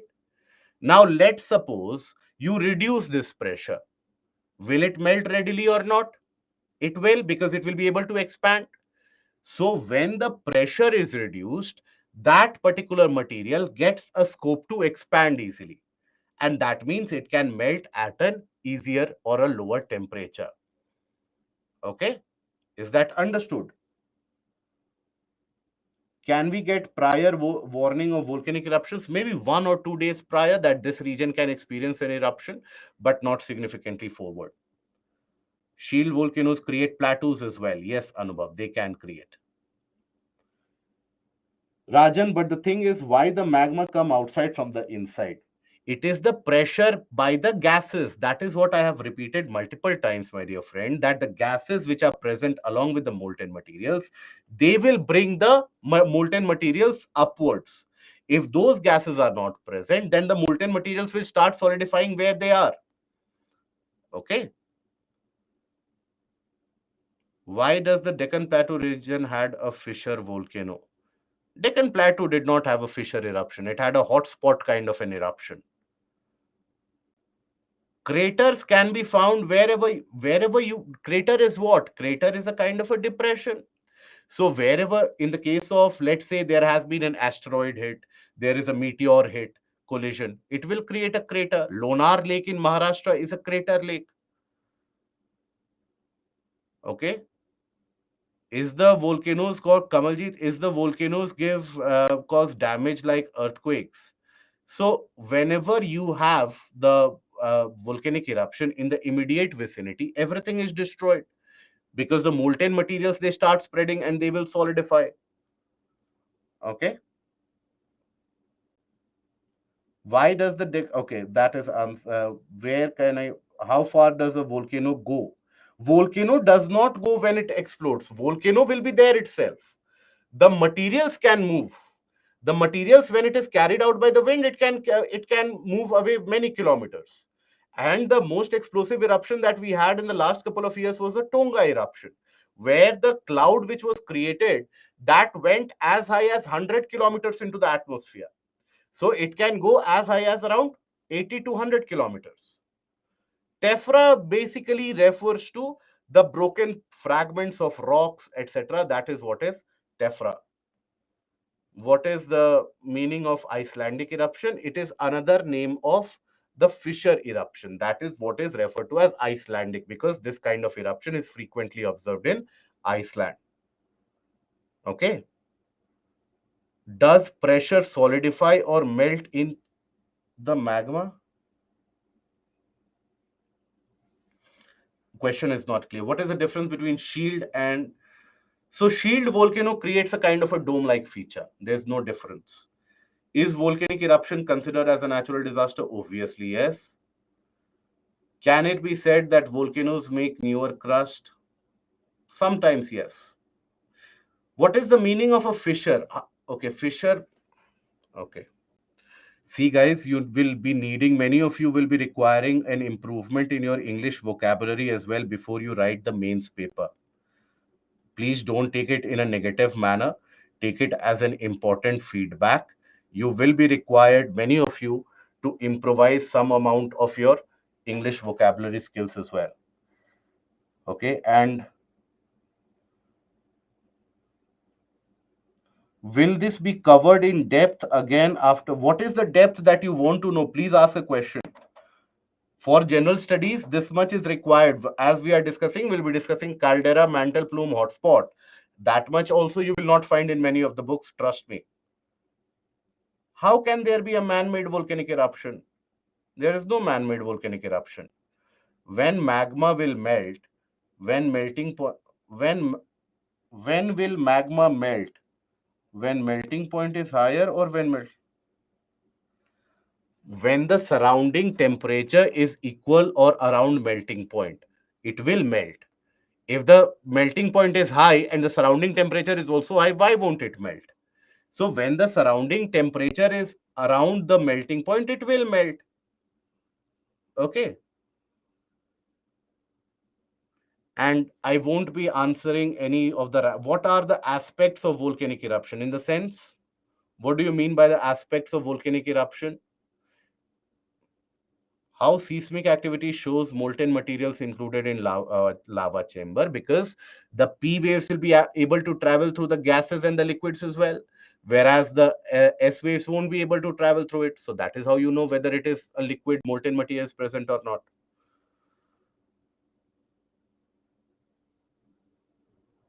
Fault creates a pressure reduction, because fault is what? A development of a crack.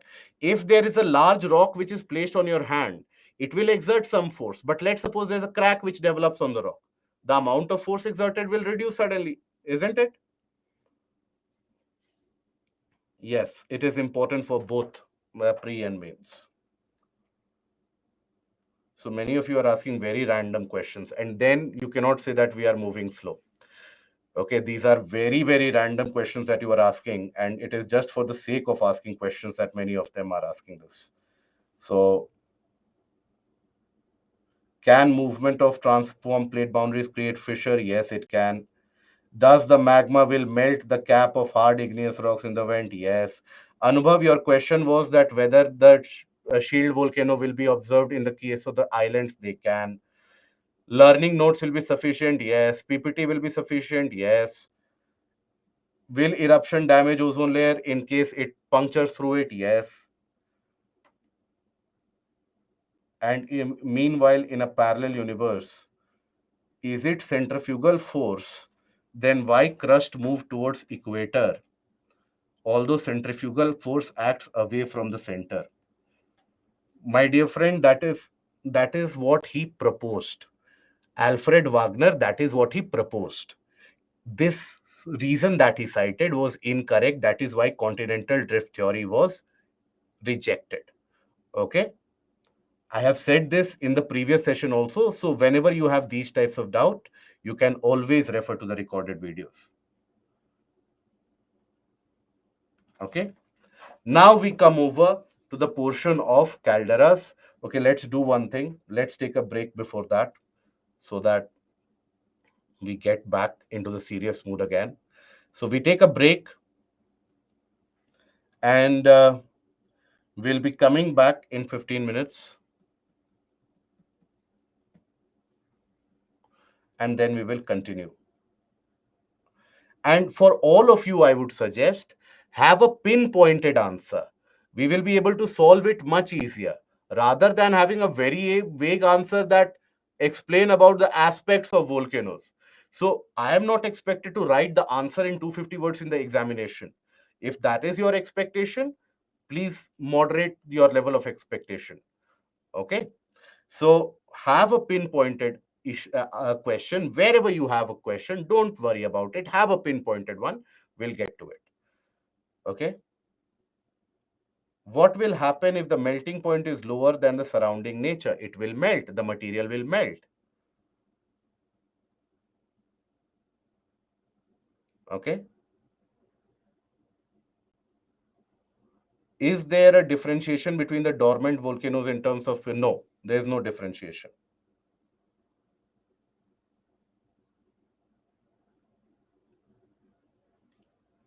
Okay. Let's take a break and let's be back. Will the eruption take place? If it can break through the crust, yes. Roshan, Roshan, 11th and 12th NCRT is more than sufficient. Read that. Is the frequency of volcanoes reducing? Yes, as compared to the earlier times of the planet Earth, yes, it is reducing.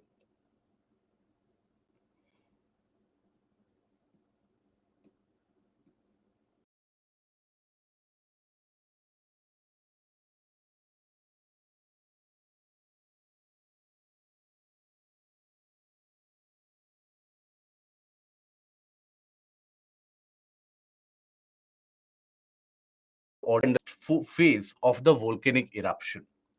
Does not mean there cannot be a fresh eruption happening after that. But generally, it is created in the last phase of the volcanic eruption. And here, one of the important aspect is that the eruption has to be explosive and the magma chamber needs to be emptied in order to observe the creation of a caldera. Let me write it down first of all. So here, when we talk about a caldera, these are landforms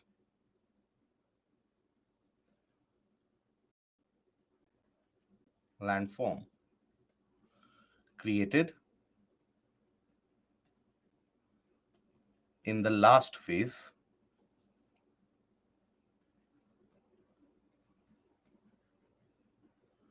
of the eruption. Here, the requirement when it comes to the formation of a caldera. So the requirement is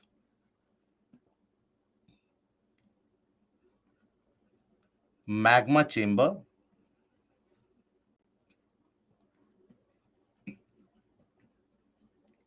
needs to be emptied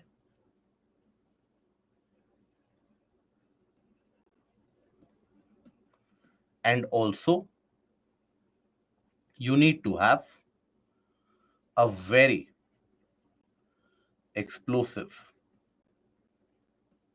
eruption. So let us understand what happens and how is it that the caldera is created. So when we talk about, let's say, a kind of a volcanic landform, okay, where you have a significantly larger magma chamber,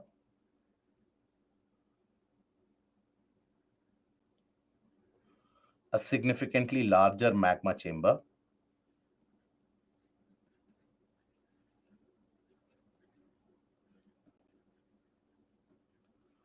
and let's assume that on top of the magma chamber, this is the kind of a landform which exists due to multiple different eruptions which would have happened in the past. This is a kind of an eruption or the landform which has been created here. Let's assume.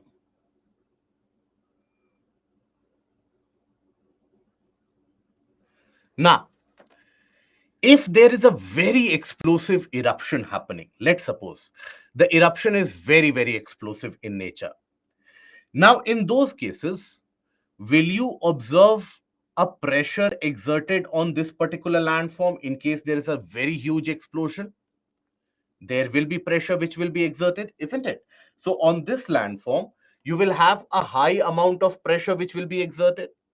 Now, when the pressure will be exerted, is it right to come to a deduction that there can be a development of a large featured crack here?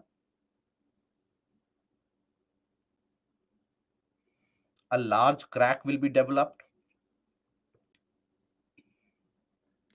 isn't it? A large crack will be developed because of the nature of that explosive eruption which has happened. So, here, a very explosive eruption. So, a large crack is created.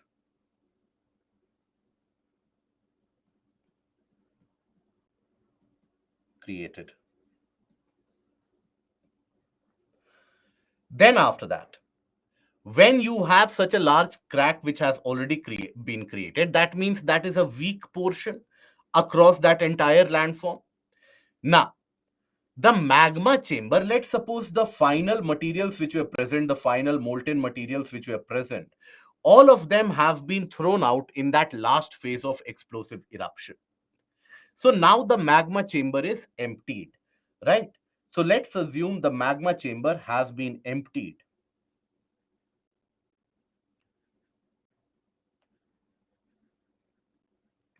How will it be emptied?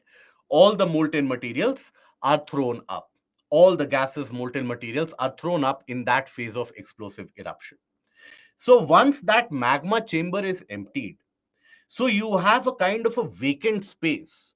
And on top of that vacant space, you have a large landform which exists. So will that vacant space be able to handle all that pressure and weight being exerted from top?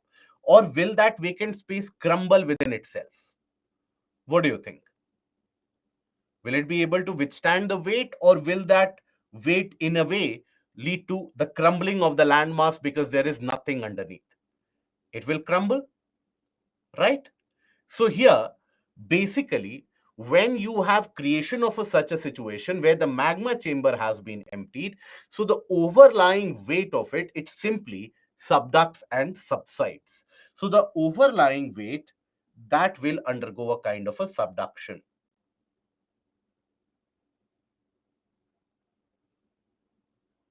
from the region around the crack. So what you are left over is a kind of a very large depression where the top portion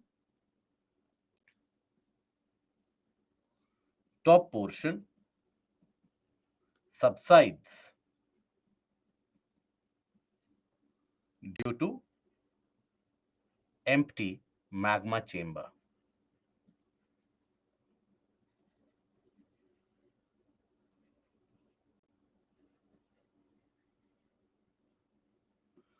Now, generally it is observed such kind of very explosive eruptions, they are generally to be observed in the areas where you have an oceanic convergence or any kind of oceanic plate is involved, because that is what will end up producing so much amount of water vapor that a pressure will be induced which will create an explosive eruption.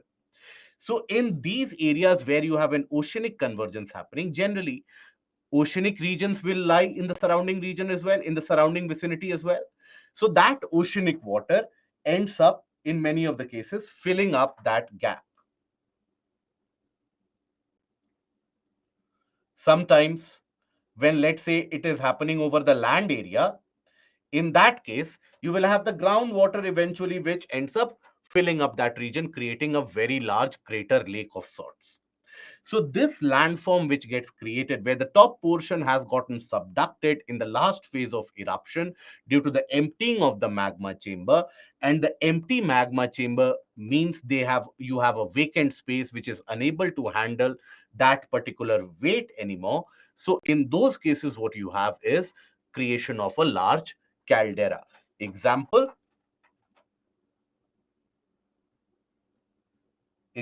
you can cite of Crete in Greece, then also Tonga eruption.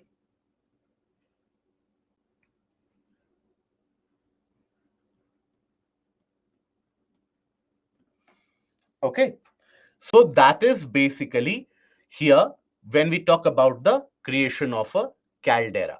So in the case of the Tonga eruption, Tonga is where in the region of South Pacific.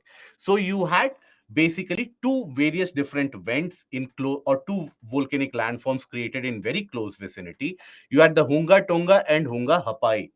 Now, in the last eruption, which was very major, that happened on 15th of January 2022, and in that large, massive eruption, there was a significant amount of material which was thrown out. The magma chamber was emptied, and there was the entire depression which was created.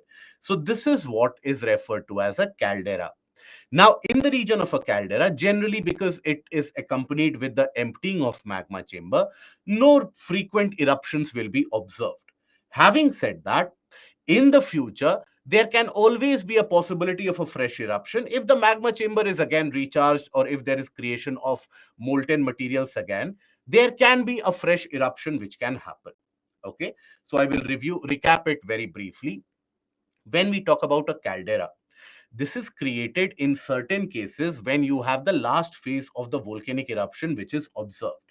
And in those conditions, when you have a very explosive eruption which happens, so in those cases, you have, due to the power of the explosive eruption, large cracks develop in the landscape. And then those weaker points, will develop a crack. Accompanying that, the magma chamber is also empty. Now, the empty magma chamber means it won't be able to withstand the weight of that overlying landform. So that landform will crumble, it will cave in, it will subside, and that creates a caldera. So the image that you see on the screen, imagine at one point of time, this would have been a volcanic landform somewhat like this, where the top portion has simply crumbled down, and what you have is a creation of a large caldera lake, right? Large caldera lake. Okay. So while every volcano will have a kind of a crater, but that crater is nowhere compared to the formation of a caldera lake, because a caldera lake is going to be much, much larger. And the volcanic crater that you observe, what we saw in the case of the cinder cone or stratovolcano or anywhere else, that is simply because of the eruption methodology. Here, material has actually caved in, the material has actually undergone subsidence. Okay, so that is the aspect of caldera. How does magma chamber get emptied? Because if all the materials are exited, then it will get emptied, and magma chamber gets materials from below. Magma chamber does not get material from below. If you have that conception that magma chamber is provided by, where does the liquid or the fluid or the molten material in magma chamber, where does it come from? Let me see if we are aware of that. Where does it come from? Not all extinct volcanoes will create caldera. No, it is basically created, the molten material in the magma chamber is created due to the plate movement, due to the convergence, and that is where in the region of asthenosphere, as the plates will move, as the plates go below at a particular depth, they will start melting in certain portion and they will provide the molten material. Okay, it is not as if somewhere you have a pool of molten materials kept and they keep on erupting. If that would have been the case, volcanic eruption would have happened everywhere, but they are restricted in certain places, isn't it? So that molten material is supplied continuously by the melting of the plates due to the plate movement, which is generally observed. Okay, now how it crumbles down, because here you have the empty space which won't be able to withstand the weight of the large landform above, and because the landform has developed cracks due to the explosion, so that is why the central portion will simply cave down. In any landmass, take a aspect of it, in any landmass, if let's suppose this is the land, and if you have a large gap underneath which is vacant, what will happen? Won't the landmass simply sink and subside, isn't it? So that is how you have the creation of that caving, or that subsidence happens because of that. Where does the water come in? So in general, these calderas, they are created around the region of the oceanic convergence. So that is where you will have a presence of lot of sea water from the surrounding region. In both these cases, the sea water from the surrounding regions, they have filled in. But in this case, which represents Mount Oregon or the Oregon Lake in general, so here the seawater did not come in. You had the water being channelized from the surrounding groundwater area because the central portion subsided, exposing the capillaries to the groundwater supply that filled up the water. Okay. Now, then we come over to the portion what we refer to as a mantle plume. Now, before talking about mantle plume, what is the meaning of plume? Because I see that many of us, we are getting confused in the meaning itself. So what is the meaning of plume here? When you come across the term plume, what does plume signify? No, it does not mean deposit. No, no.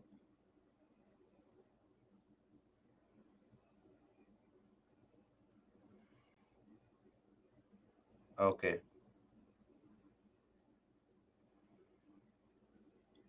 Neha, you are partially correct. Aman, perfect. Okay. Plume is basically any rising column of heat that you have. Generally, a rising column of heat that is associated, that is referred to as a plume. You would have heard about the terminology plume of smoke rose up in the sky, right? So, anywhere where you have a rising column, that is what is referred to as a plume. So, when you burn something, when you put fire on something, you will observe that the smoke rises up. And how does the smoke rise up? It forms a kind of a thin stem like feature and a large bulb like feature on top, and that is how the smoke rises up. So, that is basically a plume. So, a rising column of heat that travels upwards, that is a plume. So, when we talk about mantle plume, what do we mean by mantle plume? So, in the region of mantle, heat is transmitted upwards in the form of a convection current. Now, that heat oftentimes travels upwards in the form of a kind of a plume like feature, and that is what is referred to as mantle plume. To give you the definition so that you get some ease. So it is the convection of magma in narrow columns in the upward direction from the core mantle boundary many of the times, sometimes even from asthenosphere, forming a mushroom shaped cap of the plume. And mantle plume magma is hotter than the surroundings, so it rises.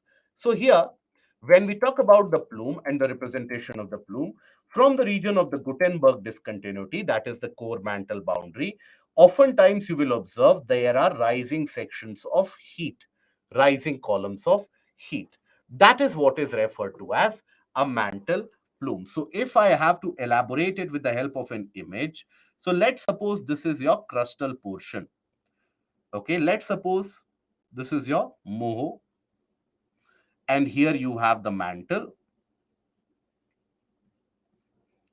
Then let's suppose here is where you have the Gutenberg discontinuity, and here is where you have the outer core.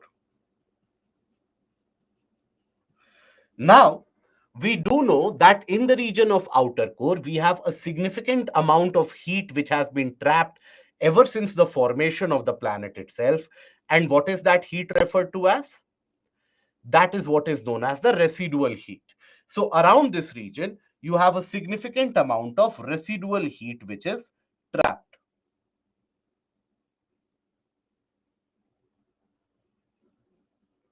Residual heat. Now, as we have already talked about it when we were talking about the convection current theory, we have seen that this residual heat basically keeps on getting supplied from one place or the other. The residual heat consistently is escaping the Earth's interior. Now, as this residual heat, let's suppose, is emitted from some particular region. Now, here, let's suppose the residual heat is coming out from this region. It will melt the materials in the mantle immediately here. Now, that's liquefied portion of mantle that will try to come up, that will try to erupt, that will try to emerge slowly and steadily. As it emerges, what will happen? It will melt the materials upwards. So this, you will have the formation of a kind of a rising column of molten mantle. Okay, here you have rising column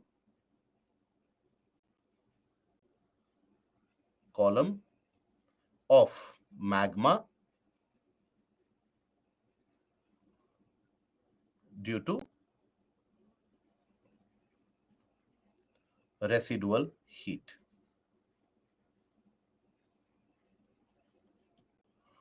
Okay, so that rising column of magma is initiated. Why? Because there is significant amount of heat which is supplied, and it starts melting the portion of material, magmatic material, and those molten materials, they will always travel upwards. Why? Because they will be lighter than your surroundings. So that is why they will start rising up. Now, these mantle plumes can end up having certain impacts. It can end up creating certain impacts.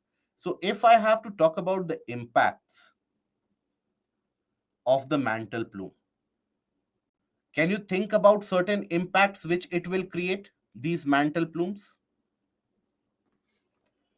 So, can we say that this mantle plume can give rise to convection current which can initiate plate tectonics or plate movement? Can we say that? Will that be a meaningful deduction? Perfect. So here, can induce a convection current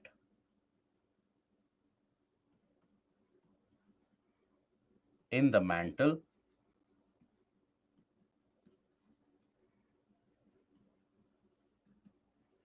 which can give rise, lead to plate movements. I hope we are comfortable till here. Now, what about the second impact that it will create? Now, all this molten portion of the mantle which is rising up, in a way, in certain cases, it will also end up recharging and forming the magma chamber, isn't it? In these cases, in very rare cases, if there is a magma chamber or if there is a magmatic eruption here, it can keep on filling the magma chamber. And in those areas, what will happen to the volcanic eruption? Volcanic eruption will be consistent because the magma chamber is always to be filled. Consistently, magma chamber is being filled by the molten materials provided by the mantle plume, isn't it? So here, fills up continuously, up the magma chamber,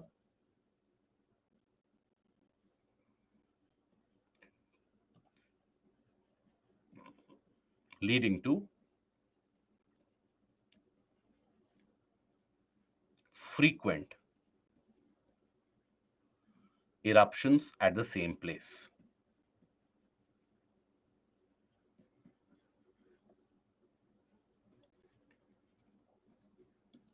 We can say this, isn't it? So that is what is created by a mantle plume. So mantle plume is initiated. Why? So mantle plume can be initiated. Earlier it was understood that mantle plume is initiated only in the region of Gutenberg discontinuity, because that is where a lot of trapped heat is there, or residual heat is trapped. But later on, it was found out that it can be initiated even in the region of asthenosphere sometimes, because of excessive heat produced in asthenosphere in certain areas. So it can be initiated at the region of Gutenberg discontinuity,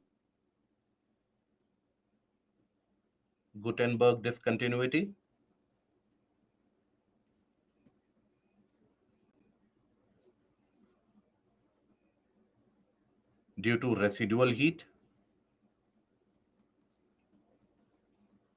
or it can be initiated even in the case of asthenosphere.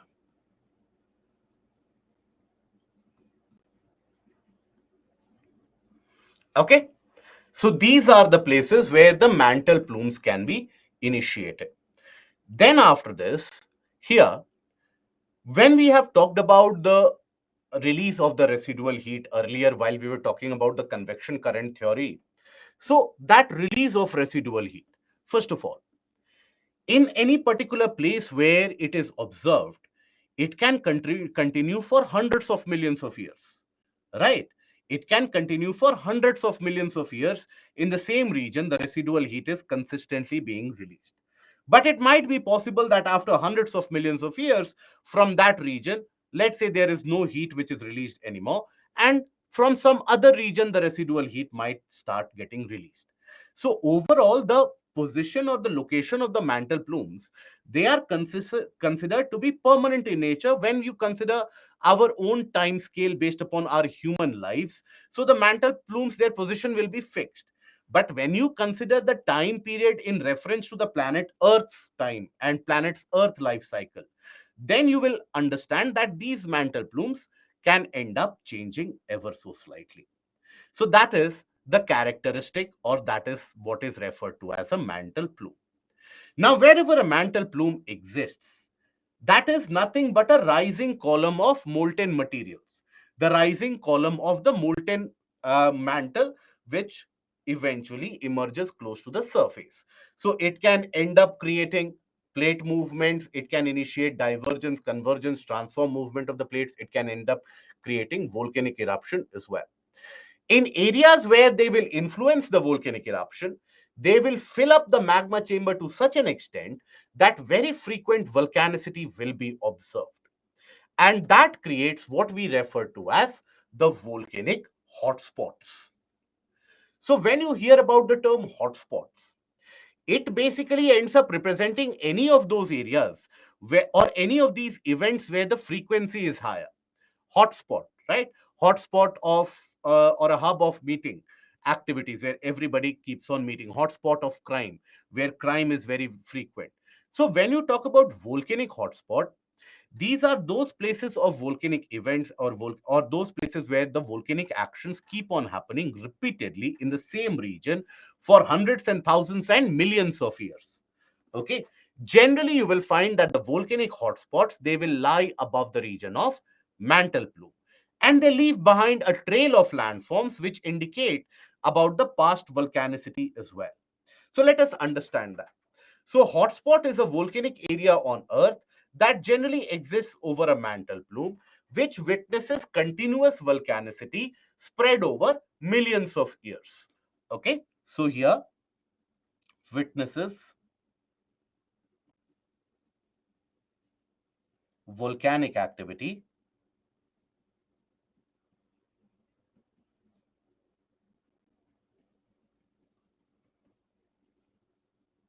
for millions of years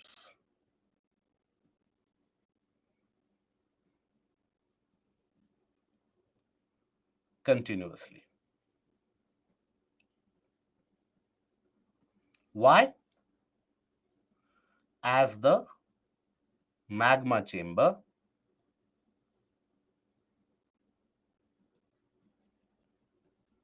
is continuously recharged.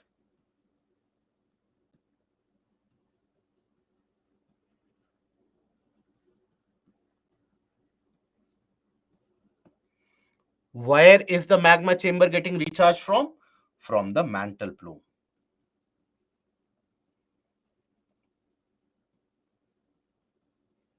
Now, this continuous and frequent volcanic activity that ends up creating a trail of volcanic landforms. This creates a trail of volcanic landforms.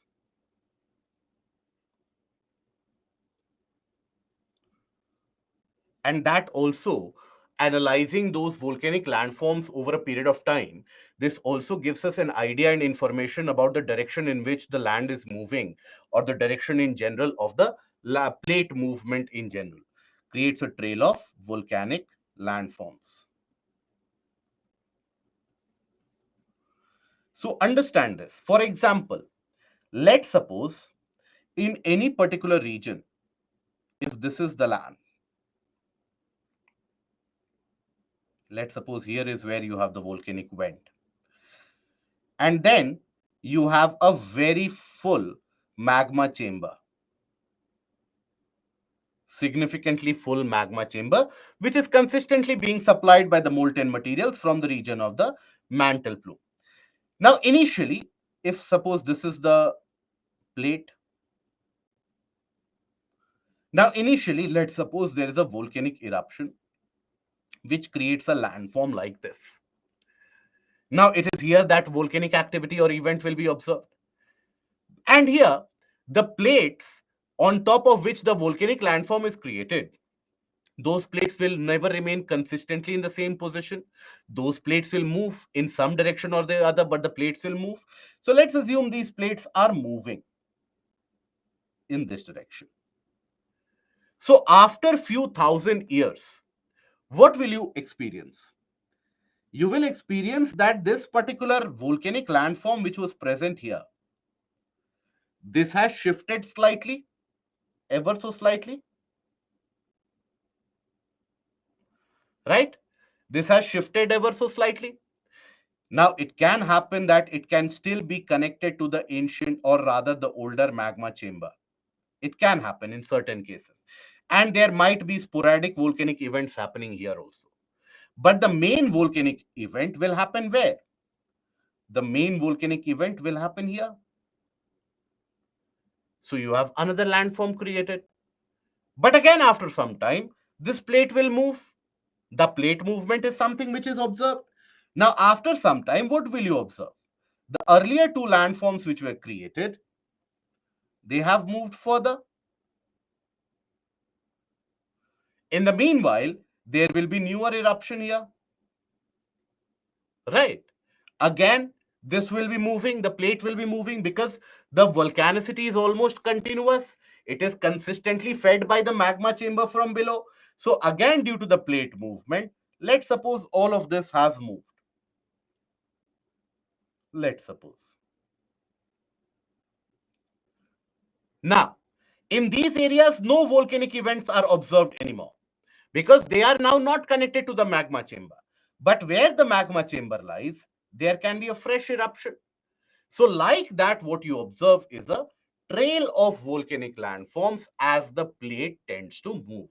So in this image, if you will observe how you have a chain of volcanic events, right? Volcanic landforms. All of them are supplied from the magma from the same hotspot. But then, as the tectonic plate on top of them, that is moving. So earliest eruption would have happened here at one point of time. This would have lied directly over the magma chamber. This would have moved. Then further eruption. After again some time, further eruption. And like that, you have the various different kinds of trail created. Why is the land moving? Okay, because of plate tectonics. Have you attended the session for plate tectonics? Pooja and Gauri, both of you, have you attended the session for plate tectonics? Yes. So there did we see that the plates have been moving? Yes. So if the plates are moving on top of the magma chamber, there can we understand that why the entire plate is moving and why the entire landmass is moving? Can we get the idea of that? Yes. Good. Now, after this, the example of this volcanic hotspot. So when we talk about the example, you can have two examples of a very distinct volcanic hotspot which is prevalent. One of the example is that of Hawaiian hotspot. That is why the region of Hawaii experiences very frequent volcanic eruptions. Then after that, you have the Reunion Island hotspot. Where is Reunion Island situated? In the region of the southern Indian Ocean. Reunion Island hotspot. These are your examples of the hotspots. Now observe how they have created a trail of landforms. So here, when you talk about the Hawaiian eruption, or the Hawaiian hotspot, so mantle plume consistently enriches the magma chamber here. Magma chamber is consistently recharged here. That means always you will have the availability of molten materials. Now here, what you will observe is this is the location of Hawaii. So the oldest volcanoes, they have also been created due to the eruption happening here. That means at one point of time, this landmass would have been present nowhere but here. Slowly and steadily, the landmass would have moved because of the movement of the Pacific plate itself. That is why the landmass would have moved. Now, as the landmass would have moved, the eruption would have continued. Observe here that this eruption happened 5.1 million years ago. This eruption happened around 2.6 million years ago. This eruption happened around 1.8 million years ago. This eruption happened around 1.3 million years ago, zero point 0.8 million years ago. And here, this eruption presently that we see in Hawaii, that has been happening for the past 0.7 million years to present. Okay, so that is basically how this eruption. So observe here the entire Emperor Seamount chain. So here the eruption at one point of time, understand that this region that you see, it was present here. But the Pacific plate has moved. The Pacific plate initially would have moved in this direction and then in this direction. Or vice versa could also have happened, that initially it would have moved in this direction and now it is moving in this direction. That is why it has created a trail of islands and a trail of volcanic landforms. All of them have been created from the same Hawaiian eruption. We'll study in the portion of the Indian geography as well that when we talk about the creation of Deccan Plateau has also been created due to volcanic eruption. But that eruption was initiated when India was very much over the Reunion Islands. It was the Reunion Island eruption which created those landforms. And in fact, many of the island chains that you observe to the south of India in the region of the Indian Ocean, they have also been created due to eruptions of the landmass which have happened to lie above the Reunion Island volcanic hotspot. Okay, so that is basically about the volcanic hotspot. Now, then we come to the intrusive volcanic landforms. What do we understand about with the intrusive volcanic landforms? Every volcanic mountain contains mantle plume? Absolutely not. Absolutely not. So, when we talk about intrusive volcanic landforms, intrusive means something in the interior. So we have already talked about the fact that when you have the pressure induced by the gases in the magma chamber, when the magma chamber will have the presence of gases, that will add to the pressure which will push the or pull the materials to the surface. Many of the times it happens that the crust is so very hardened, thick, or maybe let's suppose consider or is considered of a consisting of a mountainous area, and there is not enough pressure, the molten materials might not be able to erupt through to the surface. The molten materials might try to come to the surface, but in the process, let's assume that the molten materials have spread in between the layers of the rocks. They have spread out in certain sections, right? And they would have solidified. Maybe the entire magma chamber in itself has solidified. Now, once they solidify, they form what is referred to as intrusive igneous rocks, isn't it? They form what is referred to as the intrusive igneous rocks.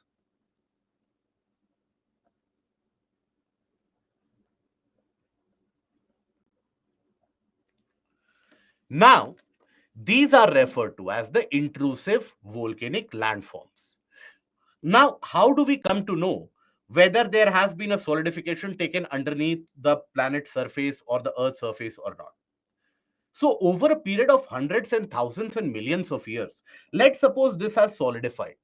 Over a period of hundreds and thousands and many hundreds of millions of years, this upper portion will get eroded and degraded and weathered and removed as well. Eroded and removed. So in those cases, when the top portion is eroded, weathered, and is then removed, what you have is, in that case, the magma chamber or the solidified portions, they get exposed. And that is how you have, or we get an idea of that this might be an intrusive landform. So we get to see the intrusive landform only when the top portion is completely weathered, eroded, and removed, and then the bottom portion exposes itself. So you have a variety of intrusive igneous landforms. So when we talk about the variety, you have the presence of facholith or the batholith. Then you have laccoliths. Then you have lopoliths.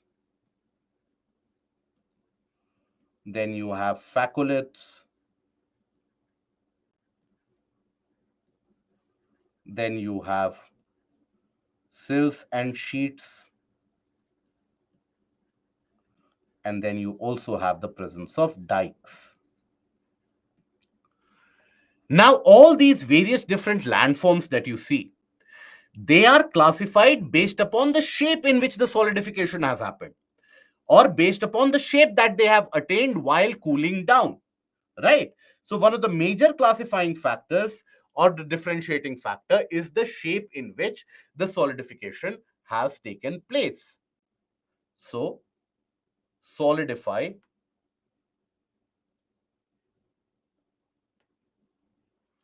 in different shape.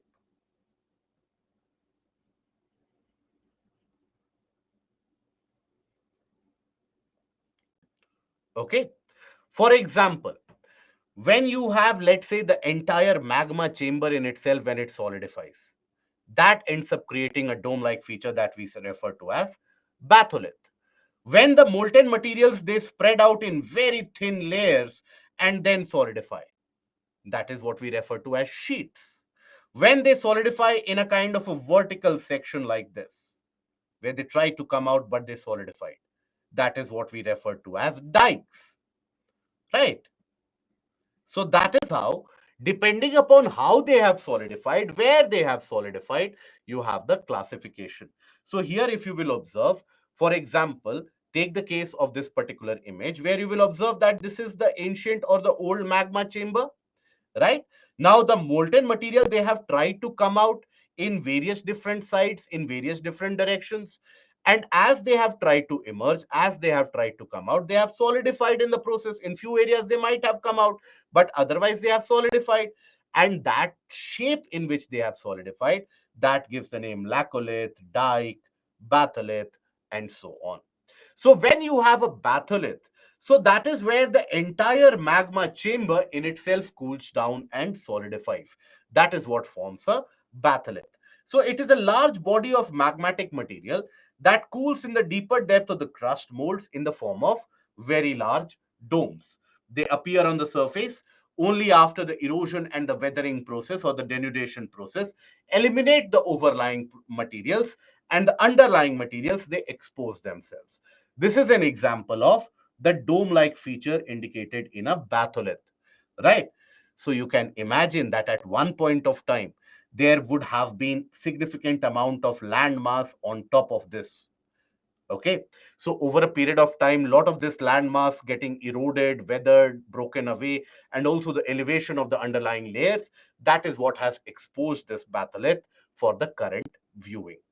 Now, then here we talk about laccolith.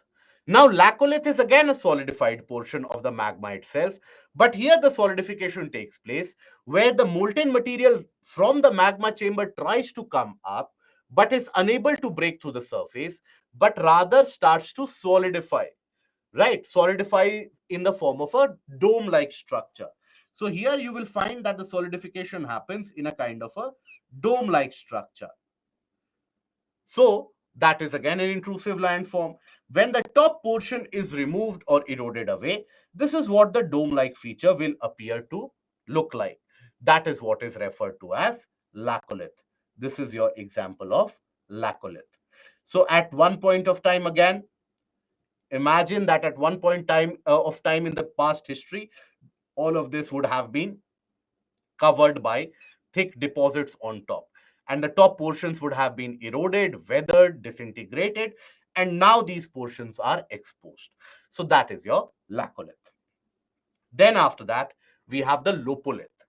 Lopolith is a kind of a solidification where you have a flattish top. So in the case of a laccolith, what is the shape of the solidified material?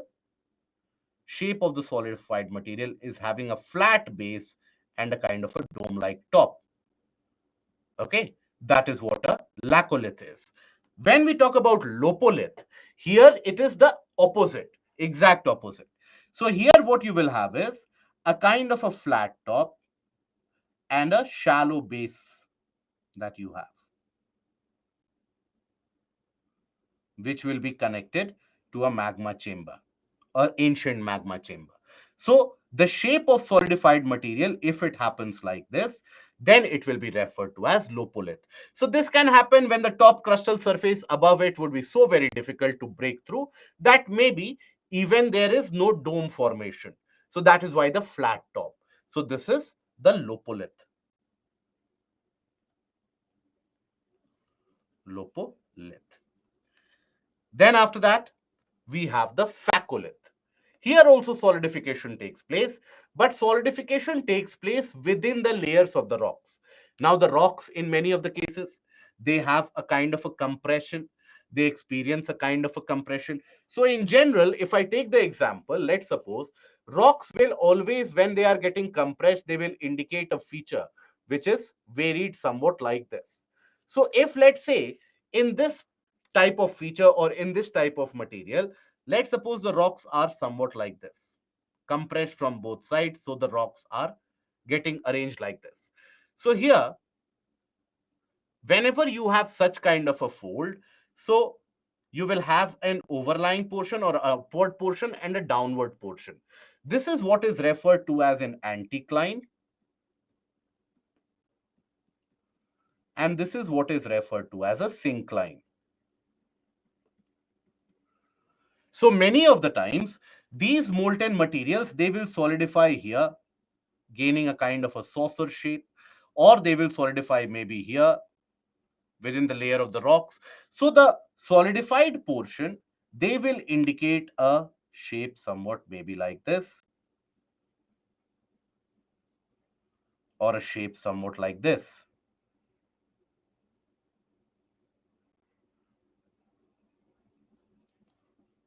And that is what we gather as phacoliths. These are what are referred to as phacoliths.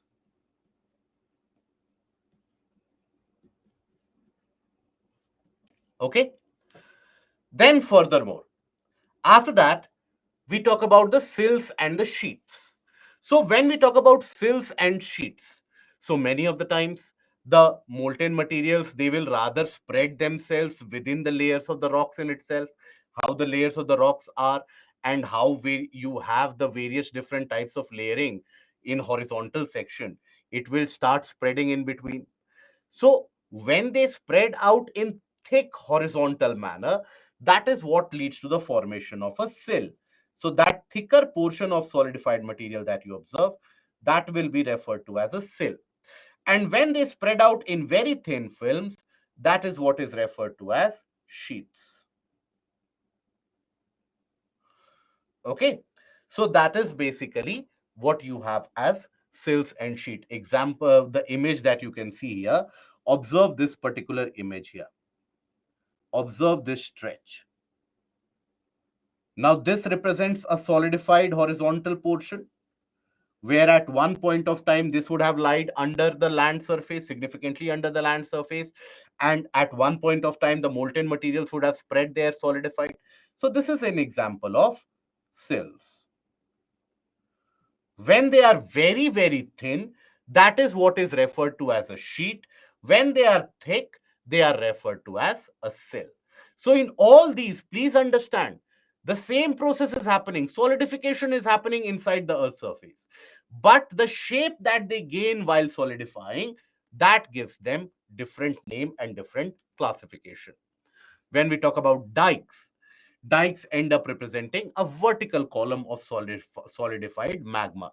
So wherever you have a vertical wall-like feature, like here, so it ends up representing a kind of a vertical section, where maybe an ancient vent or an older vent would have existed and it would have solidified.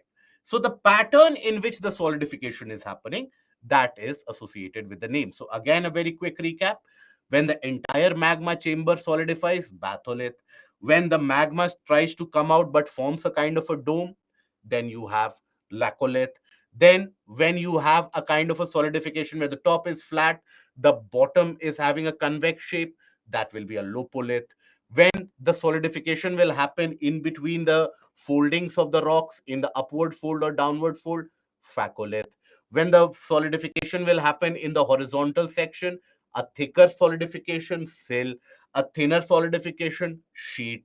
When the solidification will happen in the vertical section or a vertical wall-like column, that will be your dike. Okay. Now, then we come to the physical control of the eruption style or the chemical composition of the magma in itself. So magma, over a period of time, we have to understand that magma is having its own type of chemical composition. And the chemical composition that it has, the minerals that it has got, that ends up determining whether the eruption will be explosive, non-explosive, whether the magma will be fluidic or whether it will be viscous. Viscosity is what? Viscosity is ability to flow. So a highly viscous object will not be able to flow. So materials with low viscosity, they tend to flow easily. So broadly, the type of magma or the chemical composition of magma, that can be classified into two types. You have mafic and you have felsic. Mafic magma, that is the one which flows very easily. Observe here, it flows just like water. So it can spread over very large distances very quickly. Mafic here, Ma stands for magnesium. Fi here represents Fic, here represents iron. So this is rich in iron and magnesium. In iron and magnesium.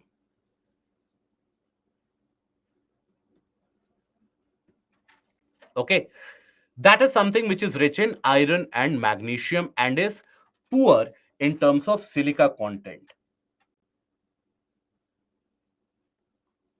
Poor in silica content.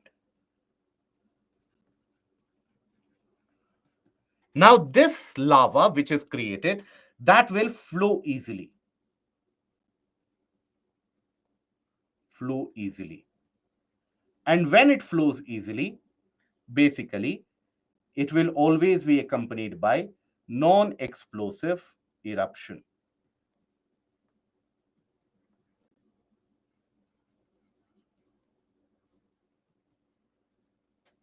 Okay. Now, generally, the rocks which are created as a result of this, the mafic igneous rocks, they will be darker in coloration pattern. They will have a higher density. And also, They will, because they are rich in iron and magnesium, they will have some amount of magnetic property associated as well. So the rocks which are formed, or rocks formed from mafic,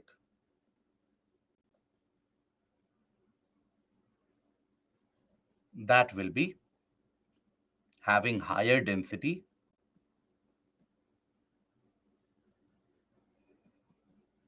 darker coloration,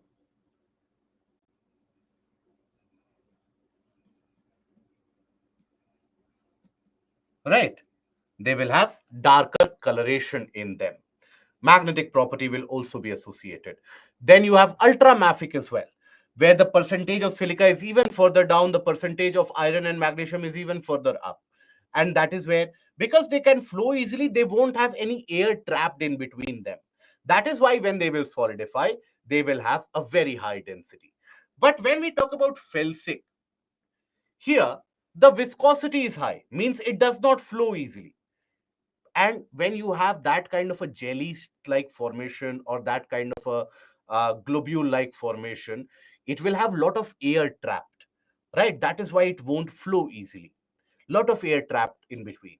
So when that will solidify, obviously the density will be much lower. So this is rich in silica, very rich in silica. Then poor in iron content, does not flow easily. Flow easily. Lot of air trapped in between.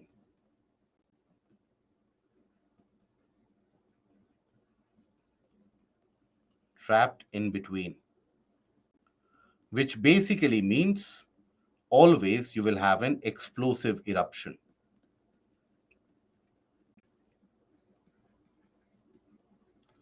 And the rocks which are created, rocks, the igneous rocks which are created, they will be lesser in density or lighter density, and will be lighter in coloration as well.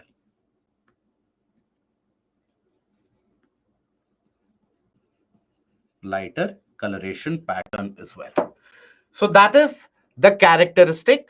Even if you have to classify, let's say, the igneous rocks, then you can classify based on the similar standard, that you have the felsic rocks, you have the mafic rocks.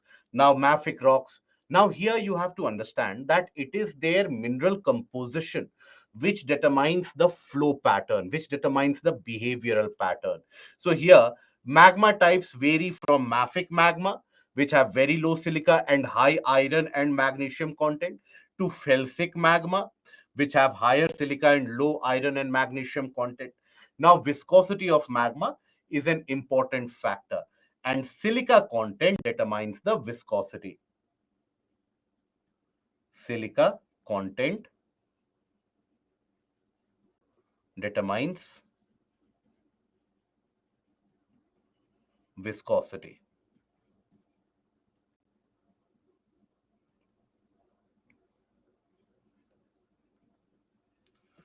Viscosity is the ability to flow.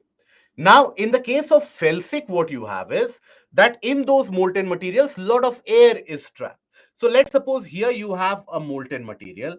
In that, you have lot of air bubbles in between. Lot of these air bubbles in between which are trapped.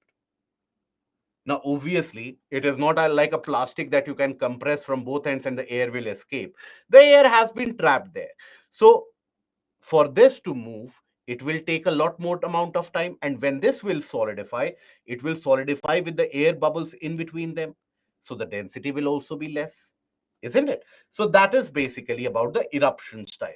So based on the silica content, here is a chart for your reference for your prelims purposes.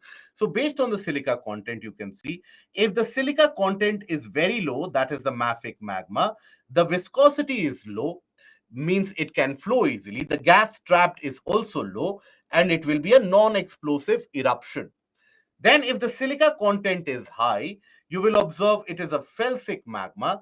Here the viscosity will be high, means it won't be able to flow easily. It has got a lot of gases which are trapped inside, and it will require an explosive eruption to come out. Intermediate, obviously, it will be the middle path of all of this. Now the extreme of this is ultramafic, right? Where you have a greenish band or the greenish coloration of the rock develops. That is where you have the ultramafic included.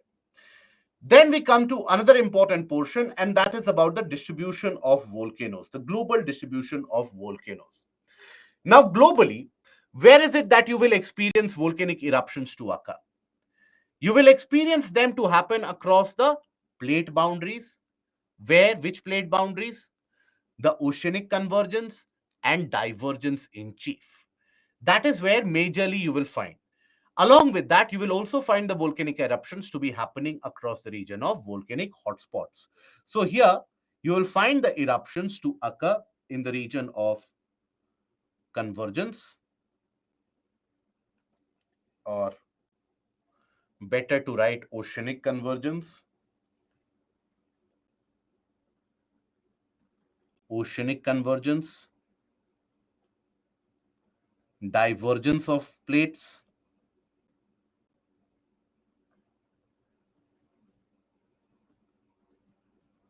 and then also in the case of volcanic hotspots.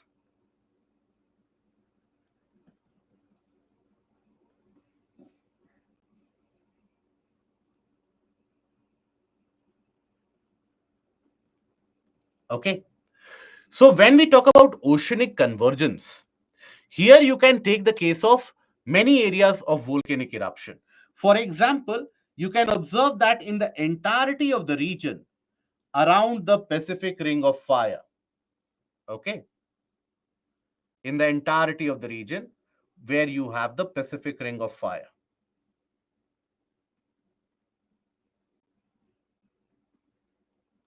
you have volcanic eruptions which occur due to this.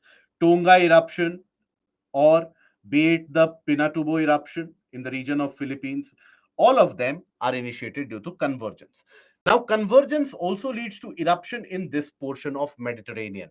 As we have discussed that the African plate is pushing into the region of Europe, significant portion of the Mediterranean Sea is undergoing compression. Portions are going or experiencing subduction. So that is where here also oceanic crust is involved. So here also you will experience an eruption.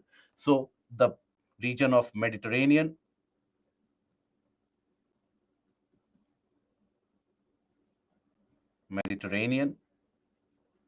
where you have Etna, Vesuvius, Stromboli, all of these can be taken as an example. Then you can have divergence. So here you can take the case of Iceland, and in general, mid-Atlantic ridge.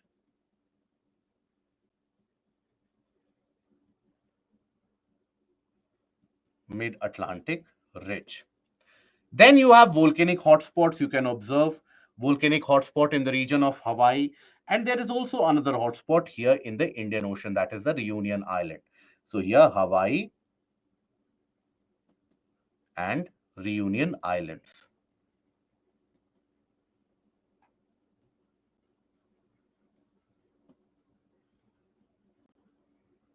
Okay.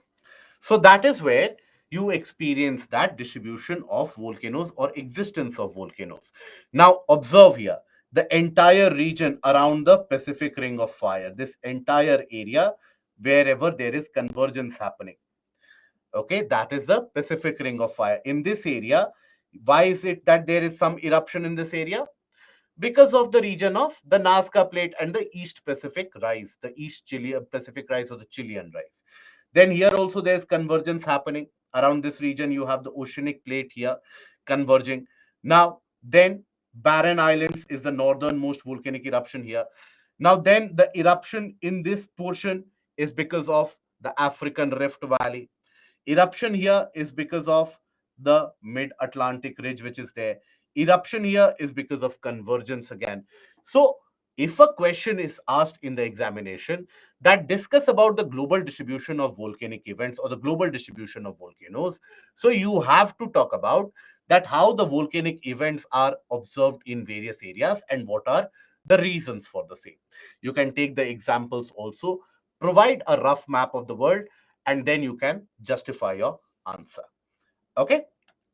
Now, then we come over to the portion of folding and faulting.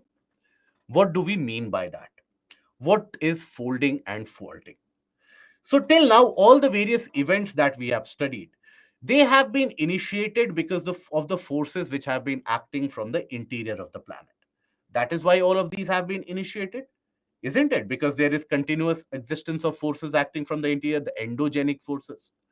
Now, these endogenic forces, let's suppose this is the surface.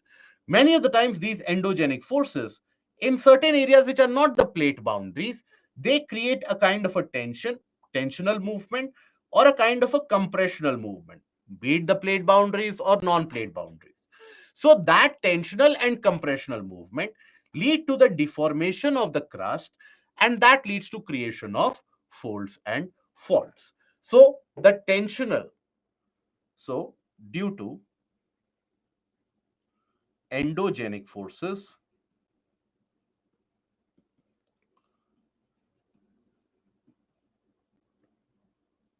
tensional and compressional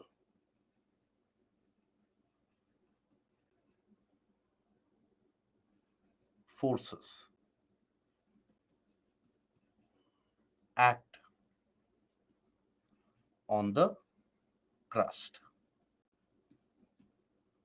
That leads to folding. Folding means, if let's suppose this is the crust, this is getting folded. If you compress it from both sides, it can get folded. So that is what you regard as folding. Excuse me. Leads to folding and faulting. And what is faulting? When you have development of a crack, any kind of a large crack, when it develops, that is faulting. So let us understand what are the various different types of folds and faults which are created.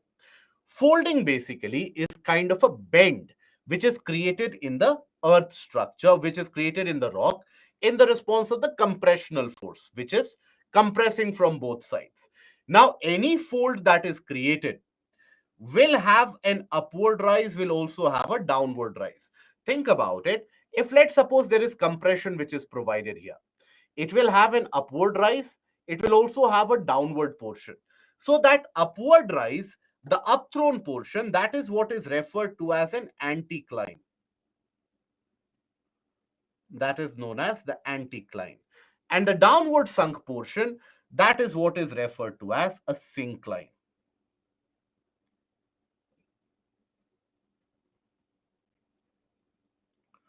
Okay, that is what you have as anticline and syncline. Okay, so anticline is the upthrown portion or the upward portion of a fold. Syncline is the downward portion when you refer to any particular kind of a fold. Now, the types of folds that you have, that differs depending upon what is the amount of pressure being applied, the amount of force being applied from both sides, whether it is equal, unequal. Also, it depends upon for how long that force has been applied, whether the rocks are able to handle that stress or whether the rocks are breaking in the process. Because think about it, initially, if I apply equal amount of force, how will the folding occur? In a very similar manner, in a very symmetrical manner. But if I keep on applying more force from one side, observe that the fold basically gets deformed. Further, if I apply the force, observe that the fold keeps on getting horizontal. Eventually, if I keep on applying, the rock will break from somewhere. So the classification of the folds that you will observe, that is primarily done based upon the nature that the folds take.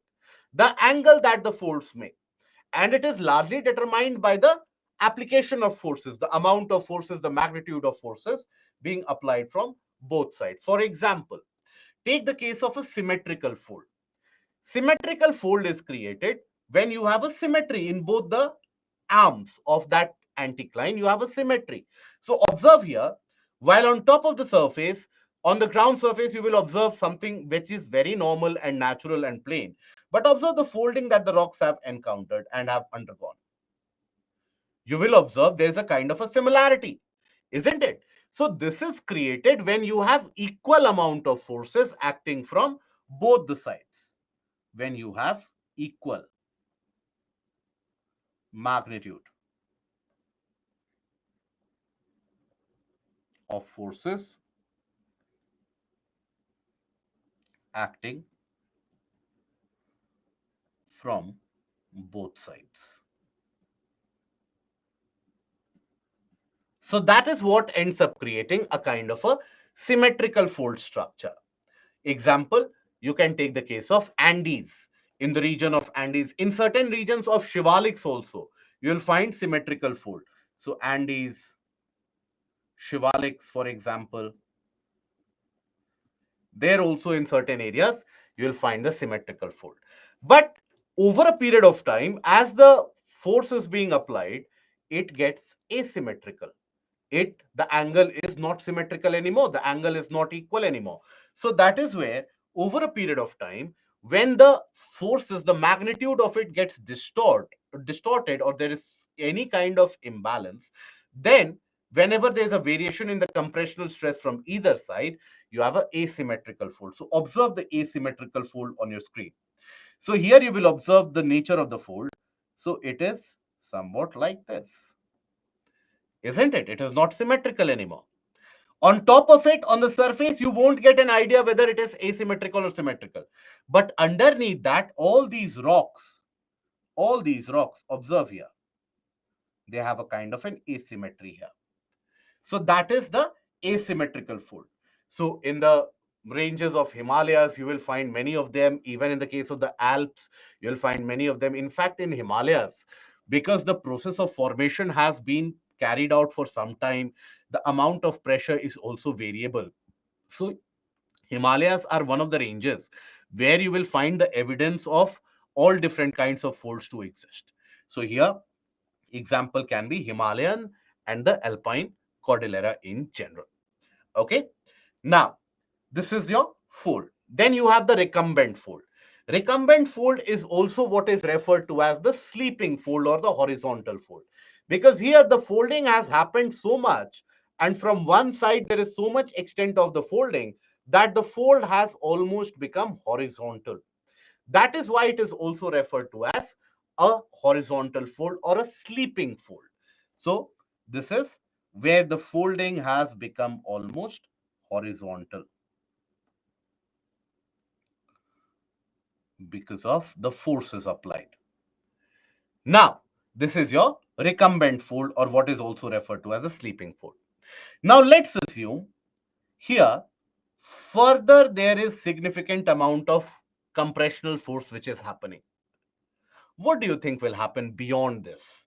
Once it is already horizontal, what do you think the further amount of compression will lead to? Beautiful. Breakage. Breakage from where? Breakage from the point of contact, from the point of deformation here. It will break. And then what will happen?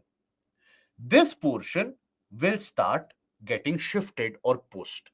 So eventually, as the recumbent fold experiences the forces happening furthermore, then you will have the breakage of the fold, and that creates what is referred to as nappy or the broken fold. So here you will observe the nappy or the broken fold. This is created generally after the compressional force exceeds the deformative ability or the deformation ability of the rocks. So observe these folds here. You will observe these folds amongst the rocks. Here, observe there is a breakage in this particular portion. At one point of time, it would have been connected, but now it has broken. So once the force of compression exceeds the elastic limit of the rocks, that is when the rocks will break, and that is what creates a broken fold. So compressional stress surpasses the ductile characteristic of the rock. What is the meaning of ductile? Ductile basically represents the ability to be stretched into thin wire without breaking, thin wire like, or the ability to get stretched without breaking. That is ductility. Metals have that ductility, rocks don't have ductility. So when the compressional stress exceeds the elastic limit of the rocks, then rather than getting deformed, they get broken. And that is what you have as the nappy or the broken fault. Where will you find this example? You'll find this in Himalayas.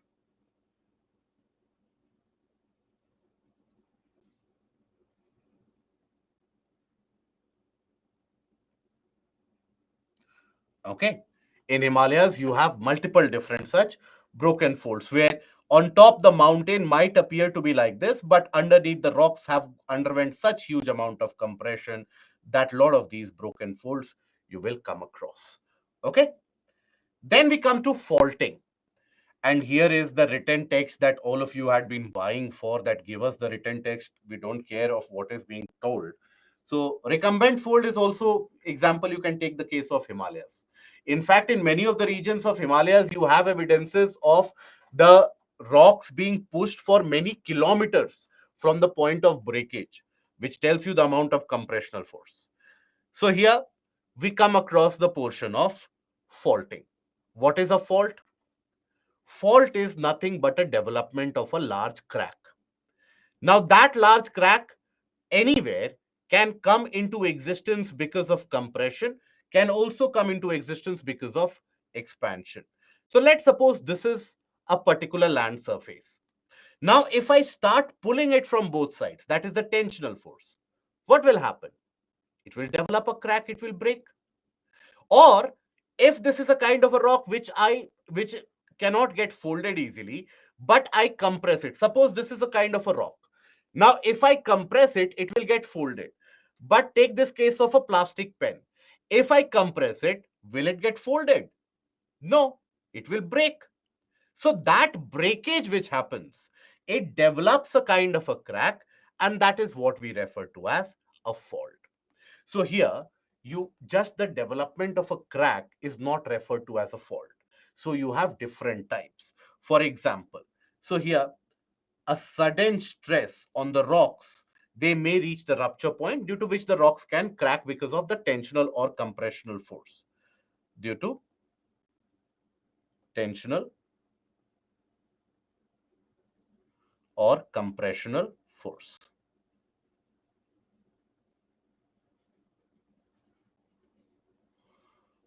Okay.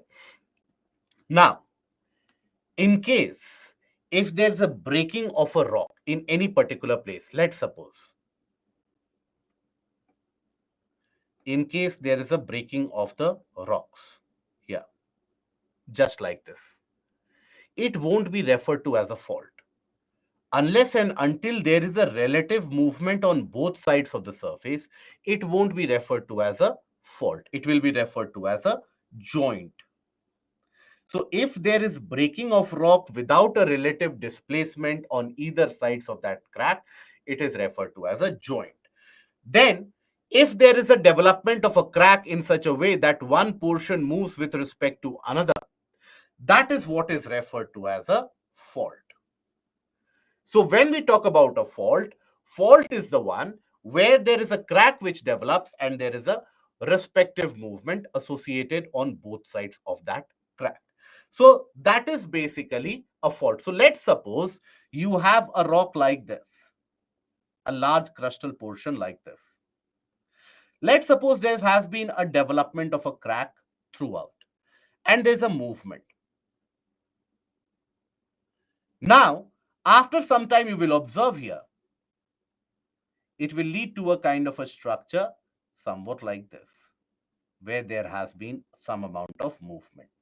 So the movement which is happening here across this entire plane-like structure, that is what will be referred to as the fault plane. This will be referred to as the fault plane.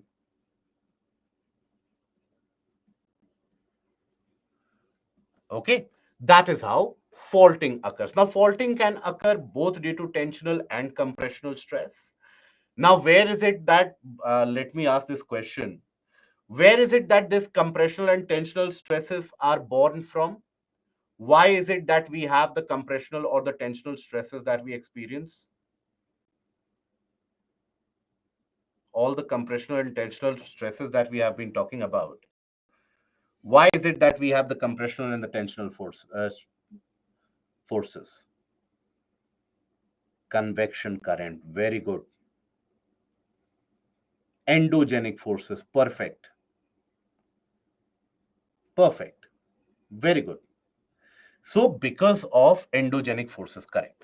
So, because of the internal forces or the forces acting from interior, that is the endogenic forces, that is why you have the creation of this tensional or compressional stress. And that is why you have these kind of folding and faulting events which are created. Okay. Now, let us take a look at the type of faults. Now here, one of the type of the fault that you will observe, the normal fault that is experienced. This is something that you would have experienced on in many of the instances as well, where you would have observed that the land is flat and suddenly the land is having some amount of elevation, and then again a kind of a flatter portion of or a series of small hillocks, or so to say. That is a normal fault. Normal fault is basically created due to tensional stress, right? So let's assume you have the crustal portion. Let's assume you have the crustal portion. Now there is significant amount of tensional force acting here. Now as the tensional forces are acting, initially it will get pulled slowly and steadily. See, if this is the pen, if I'm pulling it from both ends, even though I don't have enough power, but if I had, let's suppose, had got enough power and I would have managed to pull it here, it would have developed a crack in between, isn't it? It would develop a crack somewhere here, maybe a crack here also. Eventually this crack will meet. Now then, furthermore, if I pull it up, what will happen? One portion will simply slide underneath, and you will have a creation of a landmass somewhat like this,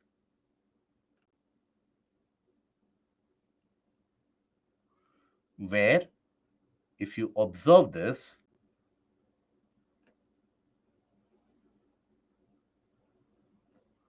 that landmass overall,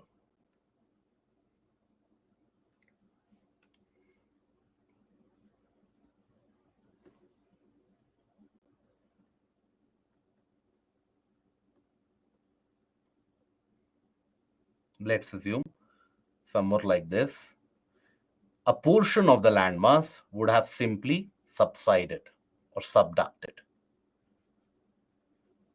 right? And this is the landmass that you will observe. Now you would observe that it is here that the sliding has taken place. This is what is referred to as the fault plane that we were talking about. Fault plane. Over a period of time, this will get eroded because it is a sharp edge. Nature doesn't like sharp edges ever. Keep that in mind. Out in the nature is never appreciative of a sharp edge. Wherever a sharpness is created means over a period of time, nature will blunt it out. It will get eroded, it will get smoothened. Right. So if there is a sharp edge, it will get rounded over a period of time due to erosion, weathering events, etc.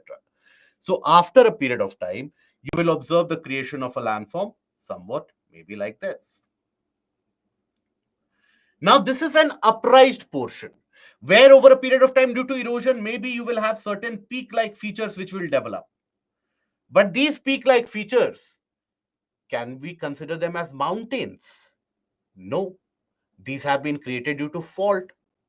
So these are what are referred to as escarpments. escarpments. Example, yes, faults will lead to earthquake because there is a relative movement of the rocks. It can always initiate earthquake. Example of escarpment, you have Western Ghats. Very good, Garvit. So Western Ghats is an example of escarpment. We'll study in the portion of Indian geography that how Western Ghats are an escarpment, how there has been a creation of a fault there. So escarpments basically are the remnant portion. One portion of it subsides, sinks down, other portion remains like a kind of a mountainous feature. That is what is referred to as an escarpment. Then you have a reverse fault. What is a reverse fault? Here, the fault is created due to compressional force, not because of tensional force. So here, it is produced from the compressional force. So where, think about it, if let's suppose the two hands, the two palms of my hand, they represent, let's say, a joint land portion, a combined land portion. If there's a compressional force, and let's suppose the land cannot get folded, what will happen? Beyond a point, it will crack and then one will ride over the other. One will simply climb over the other, isn't it? Similarly, think about it as this pen. If I compress it from both sides significantly, if I put all my force here, it will break. One portion will climb over the other. That is a reverse fault. So here, basically, assume that again, if this is the rocky portion, and there's significant amount of compression. Okay. So when this is having a significant amount of compression, if it cannot get folded, it will develop some kind of a crack-like pattern, maybe. And that crack eventually will form a kind of a fault. Now, furthermore, if the compression continues, what will happen? This portion will try to ride over the other. So you have a portion which has ridden over the other. You have a slight upward movement. So here, because one portion rides over the other, whereby it is in a way defying gravity, because as per gravity, everything should come down. So one portion is riding over the other because of the compressional force. That is why it is a reverse fault. Okay. So it is in reverse of the sense of the gravity. Why? Because the one portion upper block slides up the incline of the fault plane. So one portion of the block simply rises up. So that is where in an existing landmass, a crack will develop and it will simply ride over the other. That is what creates a reverse fault. Then you also have a combination of these faults. When you have a combination of two normal faults, that is what many of the times creates a graben, or what is also referred to as a rift valley. Rift valley we had earlier seen in the case of plate movement as well. But this is not associated with a kind of a plate or a plate boundary. This can happen anywhere. So here, when you have combination of two normal faults, combination of two normal faults. Now, how does the process happen, or what is the process in total? So let's suppose we have this as the larger rock. Now there's a tensional force. Now it might develop a crack here.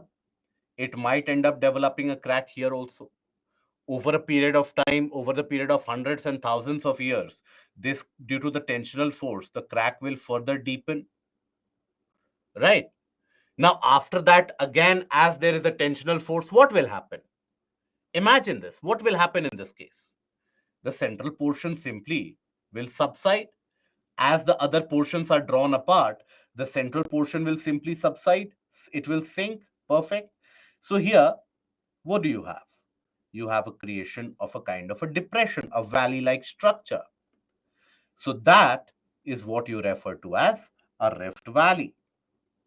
Why rift? Rift represents a kind of a tensional force. So here you have the formation of rift valley.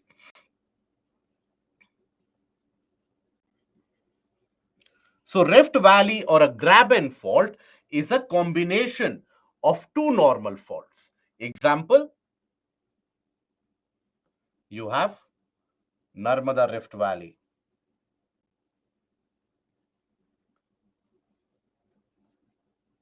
Then you have Damodar Rift Valley.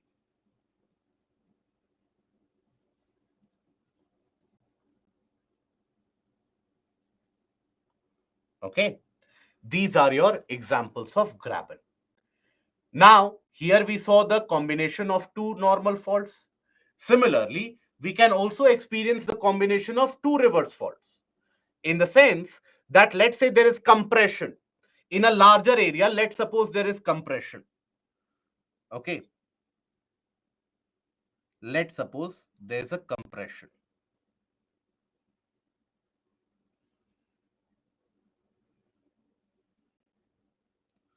Now, here, as the compressive forces act, there can be development of crack here also. Let's suppose there's a crack developing here, there's a crack developing here also.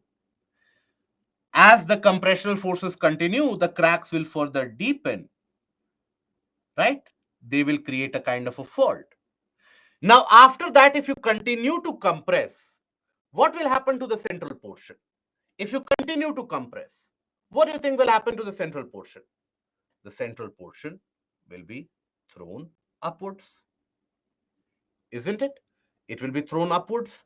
So you will observe the formation of a structure somewhat like this.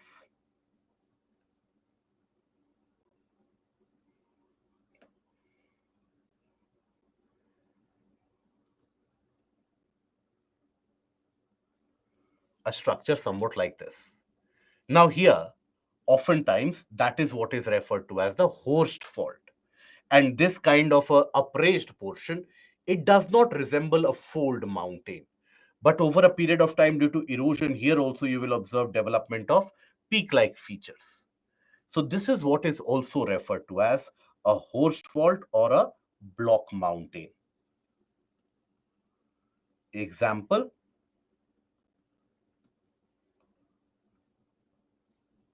very good. You have Vindhyas, Vosges.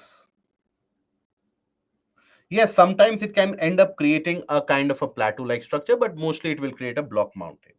Vosges in Europe, Vindhyas and Satpura, I hope we are aware where it is. So that is the Horst fault. In general, how does it exist naturally is that wherever you have the creation of, let's say, parallel and simultaneous Horst, in between them you will have a kind of a graben-like feature. So in reality, if you take a look at it, so let's suppose this is what represents the Narmada Rift Valley system, right? So here you will have on one side the Horst getting eroded from different sides, creating peak-like feature. So you have Vindhyas. On the other side, you have Satpura. And then you have Narmada Rift Valley. Rift Valley. Okay. So that is about folding and faulting, which is all initiated due to the endogenic forces. Endogenic forces. This is independent of your plate movement. This is a force acting on the surface because of the convection current, which is initiated by the endogenic forces. Okay. Now, let us end the session or limit the discussion here itself, and let us take certain questions, and then we will end the session. Abhiraj, please change this violate. Correct the spelling of violate first of all. Background because the printout is not come. So I think you have a section where the PPT is available with white background as well. Take a look into that and ask on IS Live. Uh, Graben fault is basically Lakshmi is created when you have a significant amount of tensional force where the central portion simply sinks because of development of two escarpments or two normal faults. That is a Graben. Yes, Tehsin, this is where we'll limit the discussion for today. Denudation process, Madhuri, refers to the process of erosion, weathering, where the top surface is eroded and removed. That is denudation. We can say that mafic magma comes directly from outer core and felsic magma come from asthenosphere. Absolutely not, Anubhav. Absolutely not. Please understand that in very rare cases, we are able to decipher that yes, this magmatic material has come from the region of outer core.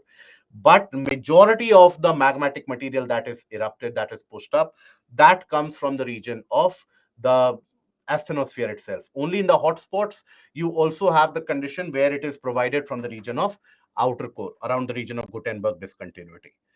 Okay. And then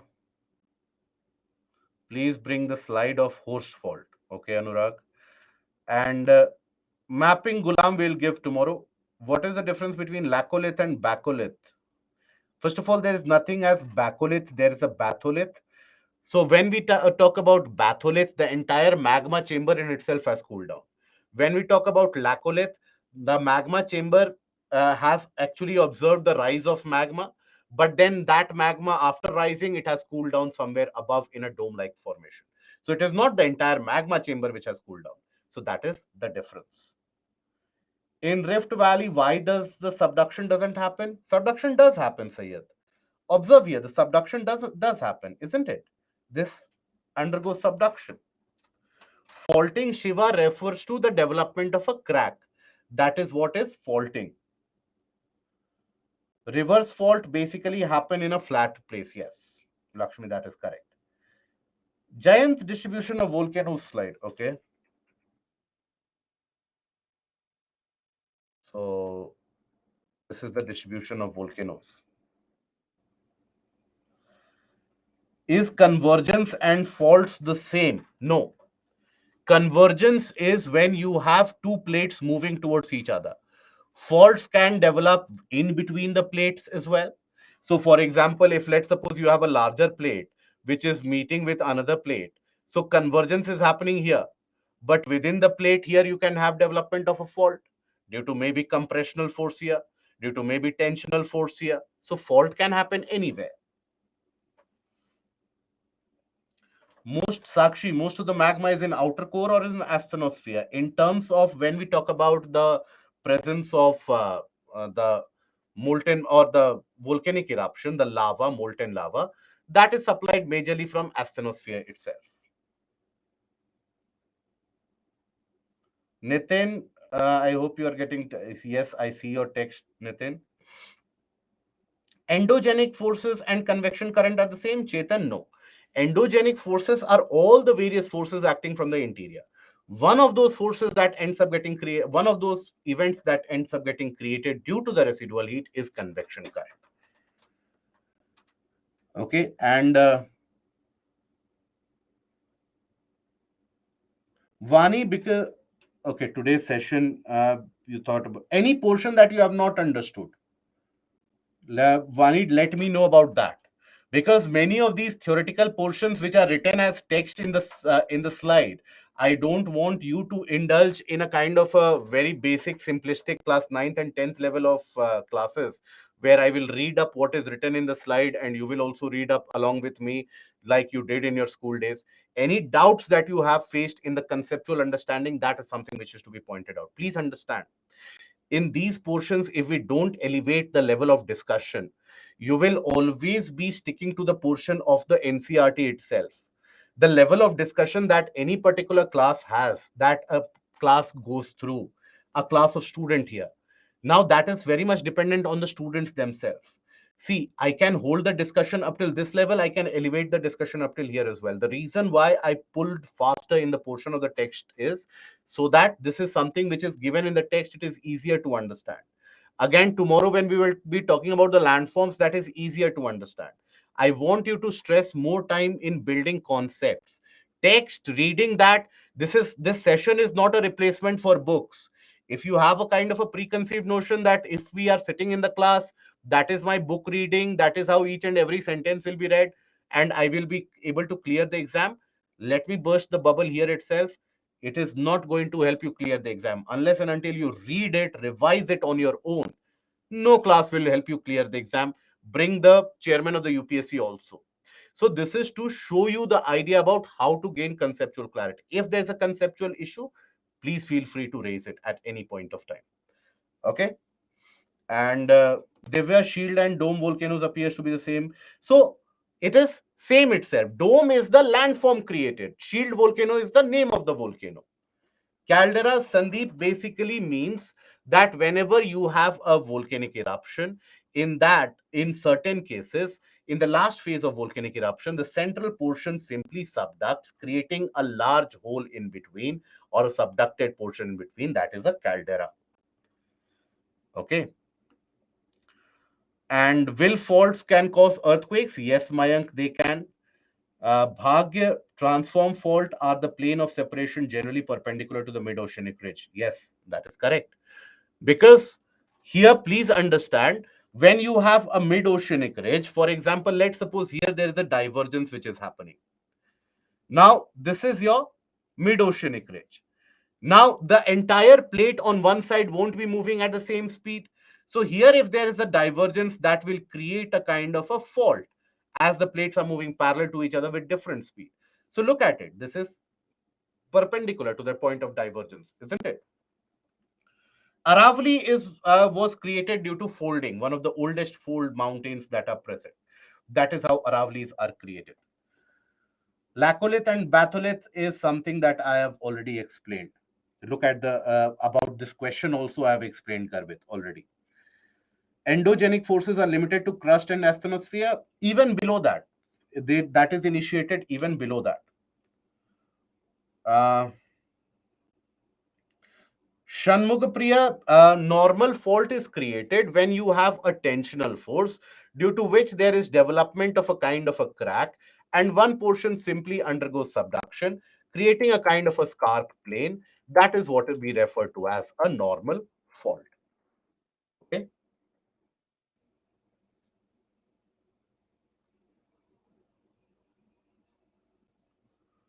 Ananya, yes, Horst and Graben fault, we have already shown you the example. Rashida, what is your question, my dear friend? I'm only be able to look that. Please take my question, but I'm not able to look at your doubt. Are the island nations like Indonesia, Philippines, and Malaysia volcanic landform? Indonesia, Philippines, Kumari, and all those archipelagos, islands that you find, they are of volcanic origin. Why? Because of oceanic convergence. Yes, Yuvraj, you can start reading NCRTs. Yes, Abhishek, that is correct. Uh, Gadamidi, is tablet recorded videos and live lectures same content? Yes, more or less. In the live lectures, you have more portion about the current aspect, but in tablet, you have many portions which we have discussed in detail otherwise also. Yes.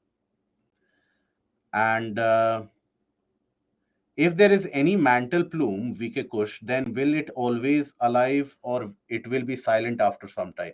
So it can exist for certain few millions of years in one part a few hundred millions of years, and then it might subside or might erupt from some other location.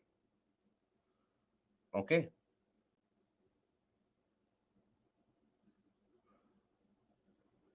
And what are the other endogenic forces other than the convection current? Chetan will take a look at it tomorrow. Sometimes what happens is that you have the land simply rising up, the land getting uplifted or the land sinking down. That is also initiated due to the endogenic forces.